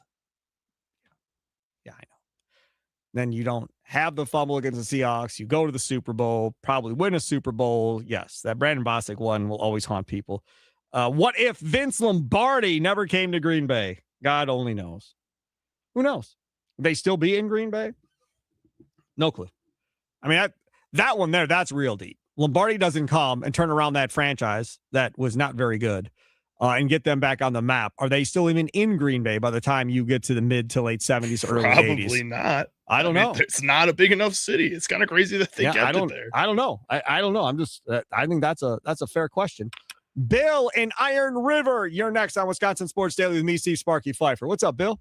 Well, I'm not going quite that far back, but what if the Braves had never left Milwaukee? Oh, yeah. Yep. That's another one. Bill, were you around the area when that went down? I grew up in Bayfield County, Wisconsin. So you weren't down in the Milwaukee area then when it went down? No, I wasn't. But I was 13 when they left Milwaukee. So I couldn't imagine the pain. What a heartbreak! Yeah, it was. Yep. That would go. I wrote to Bill Bartholomew begging them not to move to Atlanta, but of course that didn't do any good. Did you then root for the Braves, or when Bud bought the team, did you right away get back on with the new team, the Brewers? When I started hearing Bob Uecker announce, I wound up going for. I still root for the Braves, by the way, but the Brewers are my first and foremost. So I think people would be amazed. Thanks for the call, Bill. You bet. Be a participant whenever you'd like. Appreciate it. There are a lot of people, maybe not as many now as there was, but there are a lot of people that lived through that and were Braves fans going forward and never rooted for the Brewers. And when the Braves would come play the Brewers, then they would drive from their house in St. Francis or wherever it might be, and they'd go to the game and they'd root for the Braves. And they were Braves fans forever because that was their team that relocated and they just kept rooting for them. I'm here to tell you right now, number one, I don't ever want to experience that in my life. Having one of my teams move. Please, I don't want to go through that. Two, there is zero chance I'm rooting for anybody that leaves the city or leaves the state. The Packers leave and go somewhere else, there's no chance I'm rooting for them. I don't care how much I like the players. It's over, and you will be my number one hated team forever if you leave, like no matter what. Same with if you leave, the Brewers were to leave or if the Bucks were to leave. Absolutely. And again, I've never been through it like Bill, so I can't relate to what that pain and suffering feels like. The only thing I can say I had a life experience with is the Cleveland Browns with Art Modell announced they were moving to Baltimore, and me and my buddy and his dad and a bunch of their friends and their sons all took a trip. We already had the tickets because his dad's buddy had a relationship with Vinny Testaverde back in the day. And Testaverde was playing for the Browns at that time, as was Jim McMahon, I believe, too, if memory serves. And Belichick was the head coach. What a weird time. So we were going and had tickets for that Browns-Packers game. That was the weekend after Modell announced they were moving. Okay? All right. So we're on the plane. Everyone's got their Packers stuff up. Not me. I was like, nope, I'm not getting in a fight with anybody. Y'all do what you want. Nope, I'm out. So I was like 7th grade, 8th grade. I don't know how old I was. I was somewhere in the middle school range area. So we get off the plane. I'll never forget this. We're walking through the airport, not that busy, but like everybody we saw, I hope you kick their bleep it, blah, blah, blah. Right? We're rooting for you. Right. Screw them. Like everybody. And that was my first and only time to Cleveland for years. And I mean, people were rude. Everywhere you went, people were mad at the world. Everybody was mad. I don't blame them. Well, at that age, I don't recognize what the hell is going on. I'm like, man, people are rude in this town. Why the hell would anybody want to live in Cleveland for, right? But then you go to the game, and they played at Municipal County Stadium, which was similar to Milwaukee County Stadium back in the day, except it was a bigger hole than even the County Stadium was in Milwaukee. And trust me when I tell you, County Stadium underneath was a joke. But Memorial County Stadium was equally as bad. Man, people had like pinatas hanging of like Art Modell hanging up on their thing or whatever else. And it was paper bags were out in droves. Yeah, crazy, man. It was mostly empty because nobody wanted to come to support that team. They were done with them. And Belichick's having to coach through this and the whole deal. And so I've been through that part of it going in after a team got announced that they were moving. So I experienced that part of it. But to have a team actually leave that I like, I've never had that. Well, you saw the way the Oakland fans reacted when the A's were leaving a couple years ago. They didn't really seem to care that much about the Raiders as much as the A's leaving. But when the A's were leaving, the fans wouldn't go in the stadium. They sat in the parking lot, protested outside the stadium when the games were going on. It just was so weird, and it felt so bad for those fan bases. I would say, I guess, the one shining thing for Milwaukee is that the Brewers came in and just felt like they were meant for Milwaukee. Like that team from the beginning was just built for this city, and it's worked, and it's led to a long tradition of really fun baseball in this city. And I think that's something to be happy about, despite being sad that the Braves left. I agree with you on that. I don't disagree. It's Wisconsin Sports Daily asking you, what's your biggest Wisconsin sports what if moment? Nicolay Law Talk and text line 414-677-1250. Let's see here. Got all kinds of them coming in. Where do we want to go to first? 920. What if the 2007 Packers actually did trade for Randy Moss? That'd be interesting. I was kind of thinking about like this too. What if the Bucks had traded for Steph Curry instead of Monte Ellis? Kind of in that same vein of a young player that could have been a star for this team and changed the franchise around. There, I believe, if memory serves correct, was an opportunity for them to trade for Steph Curry. Because he was, I think, 1 year in the league. I believe the Bucks, I think it would have involved Bogut. And I don't think the Bucks were willing to move Bogut at that point because, again, Curry coming out of Davidson, the knock on Curry coming out of Davidson wasn't that he couldn't shoot. The question was, could he stay healthy with his ankles, going forward in his career? And early on, if memory serves correct, he was having issues health-wise with that. And I think that was kind of the reason why the Bucks didn't do it. Now, that was obviously before the Stoudemire push that took Bogut out on the dunk. Bogut had the injury problems after that. And again, what if he doesn't go down and have that issue? He's coaching in Australia right now, and he's like making fun of other coaches in the league and like getting just battered by Australian Do you media. not follow him on X? No, I don't. You should. It's something. It's something. We used to have Bogut as a weekly guest back in the day, and we did lunches with him with listeners and all that. So I got to know him a little bit. I always got along with him. We were cool. No issues between me and Bogut. But yeah, dude, he's opinionated. All right. I mean, kind of like Jonathan Lucroy. Yeah, I see him on X all the time. He's very opinionated as well. It doesn't sugarcoat anything. Bakhtiari's always like that Bakhtiari, very opinionated, right? So that's how Bogut is as a follow. Right. And always going off about the Australian government, going off about the Australian police, whatever the case may be that he has an issue with. He's always going off about something one way or the other. Let's see. 920. What if the Brown County sales tax vote doesn't pass? Will the Packers be in Milwaukee? I don't know. And the person asked that question, who was Bob Harlan, who unfortunately passed away. So I don't know. All I could say about that is, talking to Bob Harlan, that's like one of the toughest things he ever went through, which should have been one of the easiest things that he went through. Like, I still to this day don't understand the Brown County saying, screw you, we're not helping the Packers. Like, I don't understand that at all. But I don't know. I cannot fathom the idea of them potentially moving. But then you listen to Ed Policy talk now and talking about the financial wealth of the team and making sure that it stays in a healthy position while he is president of the organization. And he's going to be president. I mean, let's say fire him for like 15 years because he doesn't have to get out till he's 70. What is he, 55? Something like that. So like for 15, 16 years here, he's going to be president. And that, I feel like, tends to be more of the number one objective.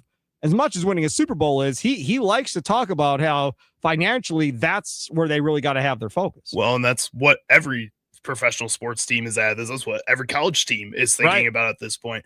It's just become very money driven over a lot of other factors. David Cudahy. What if the trader doesn't leave? What if, Sparky? I don't know. To be honest with you, I don't think they're as good. Probably not. Pat Murphy's a 2-time manager of the year, back to back. Going to be 3 times if people don't believe in the Brewers. Trader never won it. I don't. I think Murphy's a better manager. I think he's a better communicator. I think he gets more of a buy-in. And I'm not saying Council didn't, because he definitely did. But Murphy's just special. He just is. Like, you hear any of these guys talk in that clubhouse about him, or anyway, Gary Sanchez came back here to play because of that, because of the culture that they have in Milwaukee and in that clubhouse. He wanted to be a member of the Brewers again. I think so. That dude's been around, been in New York, he's been all over the place. And he wanted to come back to Milwaukee to be a part of the culture. That says a lot about Murphy. That says a lot about Matt Arnold. Previous to that, David Stearns, and previous to that, Doug Melvin, to what they really established in Milwaukee. Scotty Tiffany says, what if Sterling Sharp was never injured? In a weird way, and I'm going to get blasted for this, and I'm off tomorrow, so I'm not going to see it. Y'all can make fun of me all day tomorrow. I'll text you about it. I'll let you know. I don't think Brett Favre is Brett Favre. I don't. The best thing to happen to Brett Favre was Sterling Sharp getting hurt. It's the best thing to happen. Because before Sterling Sharp got hurt, he was forcing everything to Sterling Sharp. Everything. And when Sterling Sharp went down, he didn't have that guy. He had a lot of really good players, but he didn't have that guy anymore. And it forced him to have to spread the ball around and trust others. And prior to that, he really wasn't doing that, in my opinion. You could disagree if you want, if you remember watching that whole thing play out.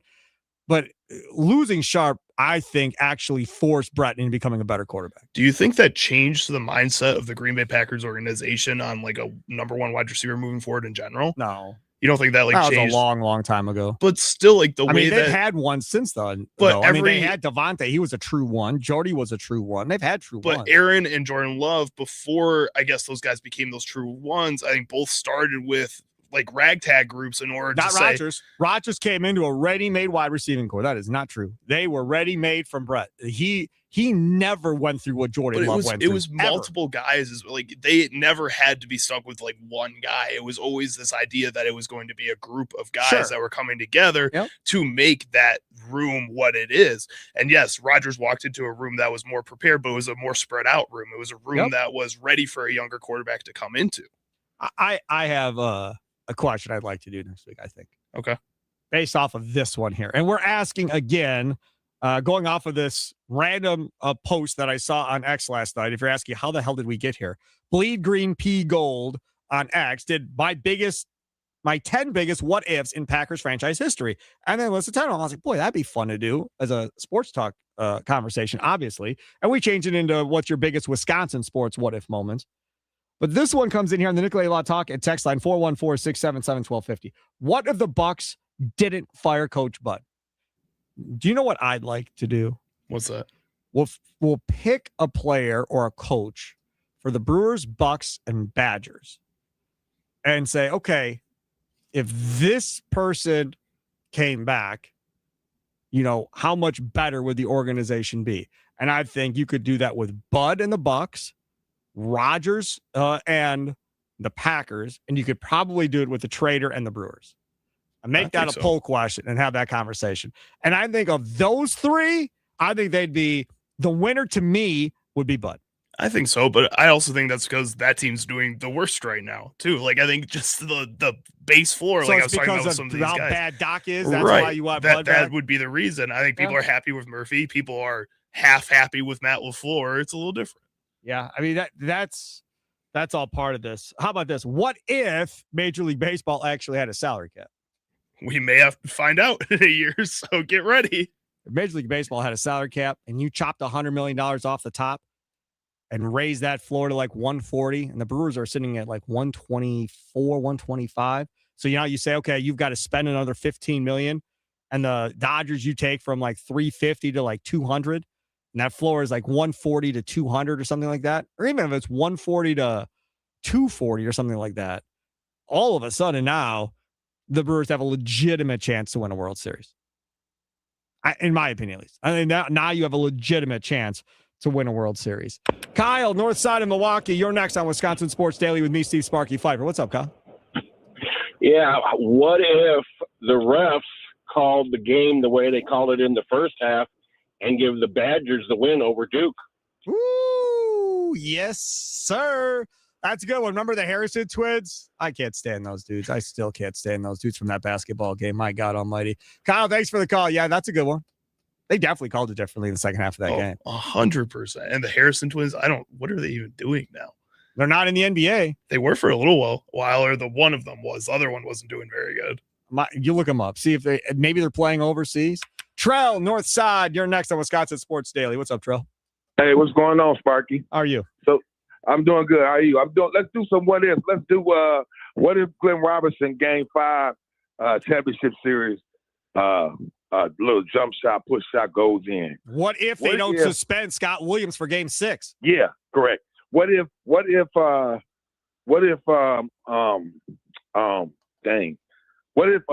got one, the last one I'm gonna do it, you ain't gonna like it though, but I think it too. What if I think Pat Murphy a better coach than Craig Counsell, so I'm good with that. Great. What if dang, I can't okay. What if Brett Billingham never left the Badgers? I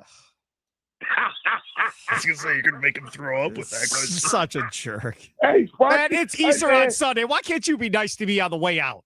I am being nice, Sparky. You bring up Brett Bielema's butt. That's not nice at all. You got to admit that man's a good coach, though. Hell yeah, he is. He is a good coach.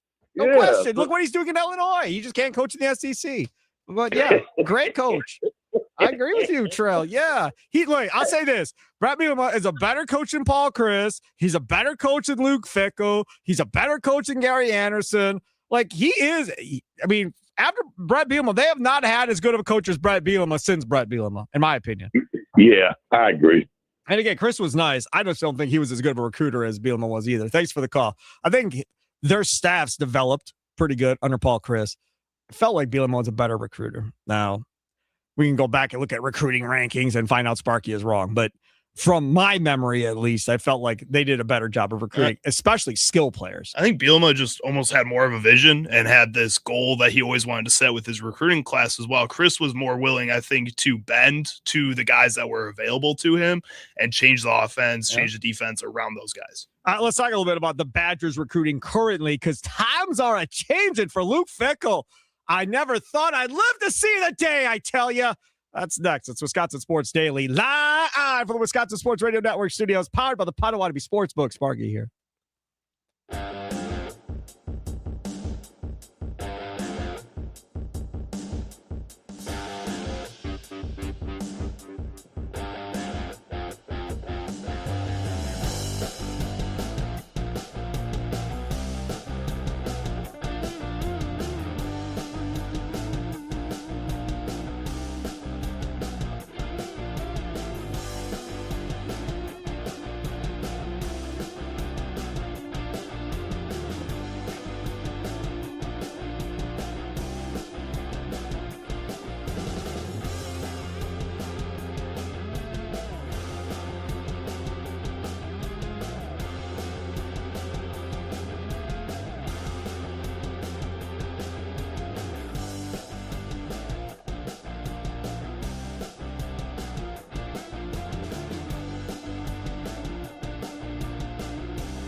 Oh, this song. I cannot wait to get new songs. You were looking at your computer and it gave you the time that you needed to get ready for the show. I knew I had in hours. I finished typing an email I was sending out. To Wisconsin Sports Daily, C. Sparky, Fiver, Charlie Hughes, and Other Side of the Glass. Thanks for tuning in. Don't forget tomorrow at 4:20, it'll be Plead the Fifth, brought to you by Habish, and Rotier. Tim Allen filling in for me tomorrow. I have the day off. So him and Charlie will be doing a great job tomorrow from 2 until 5. Also, don't forget national reputation and hometown service for Habish, and Rotier. Again, been doing this since 1930, folks. It's a long time. Lots of different people have been in those offices and doing their thing. And along the way, they won a lot of cases. That's how you get to the national reputation part. The hometown service part comes with a lot of happy people having cases go the way that they want, being treated the correct way, right? They don't treat you like a number. They treat you like an individual that has a family or an individual that needs right to be done by them at this moment in time. They put everything they have into making sure they get the most for you and your case. Firm's work has helped influence laws and improve product safety standards along the way. Check them out today. 13 locations around the state of Wisconsin. Habish, and Rotier. National reputation. Hometown service. Check them out online at habish.com. So I wanted to get into this Badgers recent recruiting news. And that is because things are changing with the Wisconsin Badgers all of a sudden. And we knew things were changing from a financial aspect when we saw them go into the transfer portal and spend a ton of money. They spent a lot. And they're one of the top transfer portal classes in the country. I think they're top 20, top 25. And now, yesterday, the Badgers add some more commitments from the Twins. Reese and Hunter Mallinger gave Wisconsin their 7th highly regarded in-state prospects. So that's 6 and 7. They already had 5. UW's entire 27 class so far is made up of Wisconsin kids. The entire class, and I believe as it sits right now, they are in the top 15 rankings-wise, star-wise in the country, and they're only kids from Wisconsin. Now, again, I didn't think I'd live to see the day that Luke Fickell would be like, well, hot damn, you know what? Why don't we just stay in state? Now, there's a good reason for this, because this class is loaded with talent. This is a great class. Not every year in Wisconsin are you going to have uber talented kids. They're going to be 4-star kids, 5-star kids coming out. And in those years, Luke Fickell might be like, there's way more talent outside of this state. I don't want to do development forever by only staying in the state. In this class, there's a lot of kids that are a lot closer and a lot ready, or more ready to participate here in the next couple of years, potentially. And that's probably part of the reason why they're focusing on it. And I think the other reason they're probably focusing on it is because of all the blowback they've probably received from coaches in the state, from alumni in the state, from fans in the state. It's been a point of contention with everybody as you lose. Now, again, Luke Fickell wins and they're in the playoff the last 2 years. Nobody can say boo about them not recruiting Wisconsin, but you suck and you don't recruit our kids. Now everybody's up in arms. So now you go and you do this class. Mark my words, there will be more leeway given by everybody if things don't go right. 100%. I think that's part of the reason, like, Minnesota and their fans give leeway to PJ Fleck, because he just goes out there and recruits those Midwest kids from Minnesota, from Wisconsin, from Michigan, all these players that, yes, they don't win as many games as maybe people would like them to, but at the same time, he's keeping up this culture that Minnesota football had this entire time, and Wisconsin football had that culture. It's cool to see kids that grew up in your hometown or next to your hometown and cheer them on and hope the best for them, and that's easier to do even if you're a losing team, because those kids are from areas that you know, so you can kind of build that fan base and get them to support you still while you work to become better. It just concerns me that it took him this long to figure that out and decide that, yeah, you know what, we're going to be a young team this year. If we're not good, at least fans may like us better if we have 20 Wisconsin kids on the roster. That's correct. Yeah, absolutely.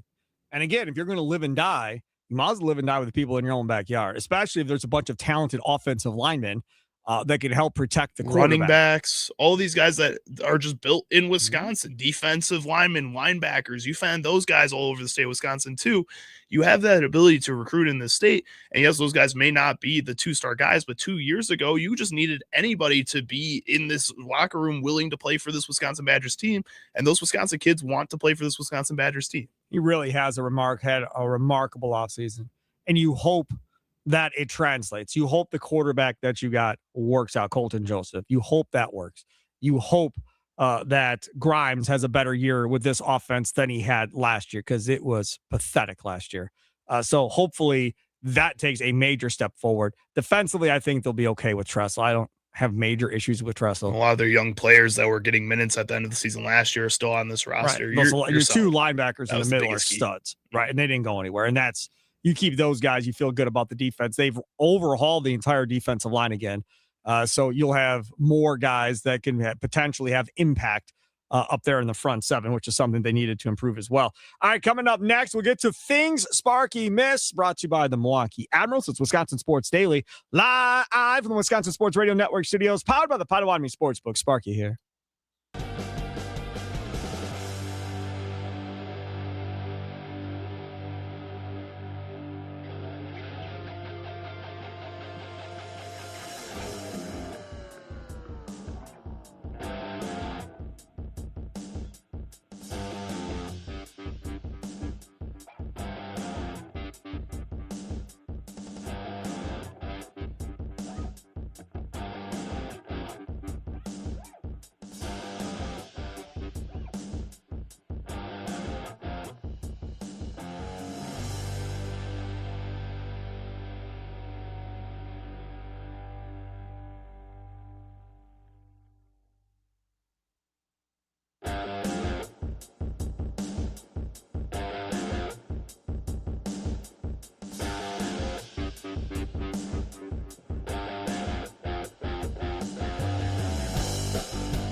Welcome back, Wisconsin Sports Daily. See Sparky Pfeiffer, Charlie Use it, producing the show. Don't forget, coming up 5 to 6, Wisconsin Sports Wrap Up with a big old hunk of love. Tommy Wirtz coming up here tonight. Looking forward to hearing what good old Tommy has in store on today's show from 5 until 6. And then tomorrow morning, you lead things off with Inside Wisconsin Sports. They'll have the franchise Tim Allen on with them, Josh Albrecht, Trevor Thomas. They do a great job, so that'll be fun. They're doing a topic about do you change how you fan based on how old you are. So like how you react to things, does it change as you get older?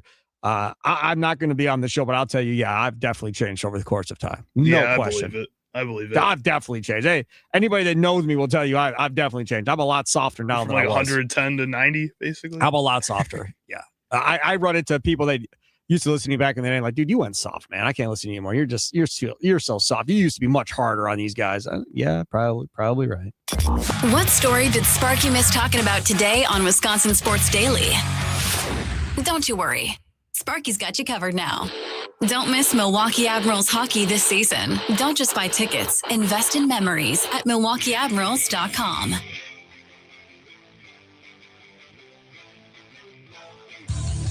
All right, a couple of different things here. One, the story from yesterday, the Portland Trailblazers have been fined $100,000 for impermissible contact with draft ineligible prospect in connection with, what is that, Jan Hansen? Is that how you say his name? The kid from Jan Hansen. Yeah, I said right. Okay. During the 23-24 NBA season, two Blazer front office executives, Mike Schmitz and Sergey Oliva, have been suspended. With all due respect, that should be a hell of a lot more than $100,000. Like, that should be significantly more than $100,000. You should lose draft picks if you're doing that and having that type of deal. So that's my first thought on that. My other one that I wanted to get into earlier, and we never did, was from Joe Shad, who, of course, has been around with ESPN and so forth. And he kind of put out a post talking about Major League Baseball. And he says, let's give credit to Major League Baseball for all the ways they have made the game better. Pitch clock, bigger bases, ABS challenges, shift ban, pickoff limits, mound visit limits, 1-footer has to be in the batter's box, 3-batter minimum, pitch com, extra innings ghost runner, an impressive list, says Joe Shad. It is impressive. And I was talking about this with my buddy and Caleb. That's for a commissioner that many of you think hates baseball. Right. And we were talking about how the NFL and the NBA continuously are changing rules, not even just like before and after the season, but during the season over and over again, and how the MLB is just so good at just setting something, and that's it. And people are happy, people are fine. What's the difference? Do you know? Well, I guess it's pace of play, and it's harder for refs to see things, so things change, right? No. The key that Rob Manfred has figured out is I'm going to test whatever I want to do in the minor leagues, and we'll see what happens. And if it goes sideways and it doesn't work, then it'll never get to the Major League Baseball level. Yeah, Class A fans may be mad at me, but whatever. They'll get over it. But I'm going to make sure that in our mind, this is working the way we want it to work, and it's cutting down game times, and it's doing what it's supposed to do. And then when they see that it is working the correct way, then they bring it to Major League Baseball after they have a ramp way of a year or two using something down there first. And the NFL doesn't have their developmental league, which is why I think they're so excited to get into NFL Europe and partner with them. And the NBA has a developmental league that they don't care about. So they just don't do anything. You could try new rules and all that stuff in the G League and see how it affects But they don't care about the G League at all. They do not. No. I've seen no case where that is the deal. Now, again, fun to go to Wisconsin Herd games? Absolutely. Highly recommend. A lot of fun. It's because the Wisconsin Herd makes it fun, not because NBA makes it fun. That's correct. So it's been Wisconsin Sports Daily live from the Wisconsin Sports Radio Network studios, powered by the Potawatomi Sportsbook. Coming up next, it is Wisconsin Sports Wrap-Up with Tommy Wirtz from 5 until 6. Off tomorrow, Tim Allen in for me. My thanks to him for filling in for me tomorrow. Enjoy your weekend. Have a good Easter. Have a good night, Wisconsin. Toodles!